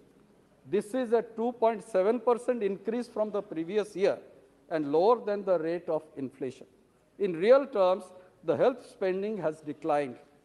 Vaccinating to a single child against all childhood illness in our country costs rupees 1,600. A day of hospitalization in the public hospital is estimated 2,800 rupees. At a private hospital, it is more than 6,800 rupees. Rupee spending on health by the government gives more return than out-of-pocket or private spending by citizens. National Health Mission allocates less than 3%, that is 717 crores of rupees to non-communicable disease. For communicable disease, it is 3 times more, that is 2,178 crores. For reproductive and child health service, it is 9 times more, that is 6,273 crores. There is a need to rebalance, to pay attention to non-communicable diseases. On education, sir, share of education has fallen over the past 7 years, from 10.4% to 9.5%. This is stated in the state's in the economic survey. While expenditure on social service increased from 9,15,000 crores to 21,32,000 crores, the share of education has shrunk from 42.8% to 35.5% between 2015 and 2022. As a share of the GDP, the budgetary allocation for education saw a minimal gain, that is 0.1 percentage points, from 2.8% to 2.9% during this 7-year period. On taxation, sir, Finance Minister has made 5 announcements to reduce the tax burden. 4 pertain to the new regime. The last one is for exemption on leave encashment. But my question is the new tax regime attractive? Despite government's effort to simplify the tax system, the uptake of this regime is low due to the unavailability of common tax deductions and exemptions. Why should we have to run to the chartered accountant or a lawyer to understand how much tax I have to pay? Can't we make it simple? Even today, with this new tax regime, it is so cumbersome, it is difficult to understand. Very difficult to understand. Coming to the devolution of states, sir, the state share has never been close to 41%, though it has been announced by the Finance Commission, 15th Finance Commission. The state share has never been close to 41% due to cess and surcharge imposed by the Union government. Odisha government, our Chief Minister has been Naveen Patnaik has been repeatedly writing to the Prime Minister that you share some of this, but that is falling on deaf ears. It keeps major chunk of taxes, and what we have been asking, Odisha is facing natural disaster year after. Our only demand is that you allow, and this we have discussed, the state government also has discussed with the Niti Aayog, with the Prime Minister, that you make Odisha a special focus state. Time is exhausting. For at least 3 years, if a natural disaster hits Odisha, allow or declare it as a special focus state where 90:10, that is the center and state share, for 3 years only, so that we tide over the situation and come up forward. Sir, on railways, I will be failing on my duty if I don't mention 2-3 words, because the rail minister is a member of this house representing our state. We find a significant feature. It has set aside nearly a quarter of its total capex outlay of rupees 10 lakh crores. The budgetary support amounts to 2.4 lakh crores. The goal is to raise the share of rail freight traffic from 27%, road transport is 64%, to 45% by 2030. Freight earnings are 2.5 times the passenger earnings. It is possible to improve on both counts. It's not unachievable. It is possible. The railways must adapt to become a transporter of FMCG, automobiles, and other high-value products for which last-mile connect is important. On the passenger side, upper-class travel should remain competitive vis-à-vis air and road travel. There is scope to raise both traffic and freight revenues. Despite pensions, can we imagine? Pensions of railway is over 25% of the total operating expenses of the railways. The budget numbers indicate 30,000 crores of rupees has been set aside for doubling of tracks. This was only 9,000 crores in 21-22. 32,000 crores to be spent on new tracks, that is 50% increase in 2 years. 40,000 crores on the rolling stock, which was only 8,000 crore last year. 8,000 crores for electrification. These are big numbers, very big numbers. The obvious question is, from my state point of view, how much is actually percolating to the state of Odisha, which has been denied railway development for last so many years. The obvious question, of course, is whether railway have the capacity for absorption and implementation for this expanded capital. Capital investment in the railway is overdue, no doubt, but it needs financial reforms, administrative reforms, and greater independence. Before concluding, sir, I have a small demand, as my friend from Kendrapada has just now mentioned. The station is there, tickets are being sold, rail line is there, but it is not functioning. Passenger train should ply on that route. That is necessary. With these words, I conclude. Thank you. Shrimati Sangeeta Azad ji. धन्यवाद सभापति महोदय, जो आपने मुझे budget 23-24 पर अपने विचार रखने का मौका दिया। मैं आपका और आपके साथ साथ अपनी पार्टी की मुखिया व राष्ट्रीय अध्यक्ष बहन कुमारी मायावती जी का भी बहुत बहुत आभार व्यक्त करती हूँ। बजट 23-24 के लिए हमारी पार्टी की मुखिया ने कहा है कि देश में पहले भी इस तरह के बजट आते जाते रहे हैं। केंद्र सरकार के बजट जिसमें घोषणाओं, वादों, दावों और उम्मीदों की बरसात की जाती रही है, किंतु वे सब बेईमानी हो गए। जब भारत का मध्यम वर्ग महंगाई, गरीबी, बेरोजगारी और कोविड के चलते लोअर मिडिल क्लास बन गया। यह बजट भी पिछले वित्तीय वर्षों से कुछ ज़्यादा अलग नहीं है। सरकारें अपने पिछले साल की कमियों को नहीं बताती हैं, उन कमियों के स्थान पर नए वादों की झड़ी लगा देती हैं। सच्चाई यह है कि 100 करोड़ से अधिक जनता का जीवन हमेशा ही दांव पर लगा रहता है, जैसे कि इसके पूर्व के बजट के अभिभाषणों में था। यह बजट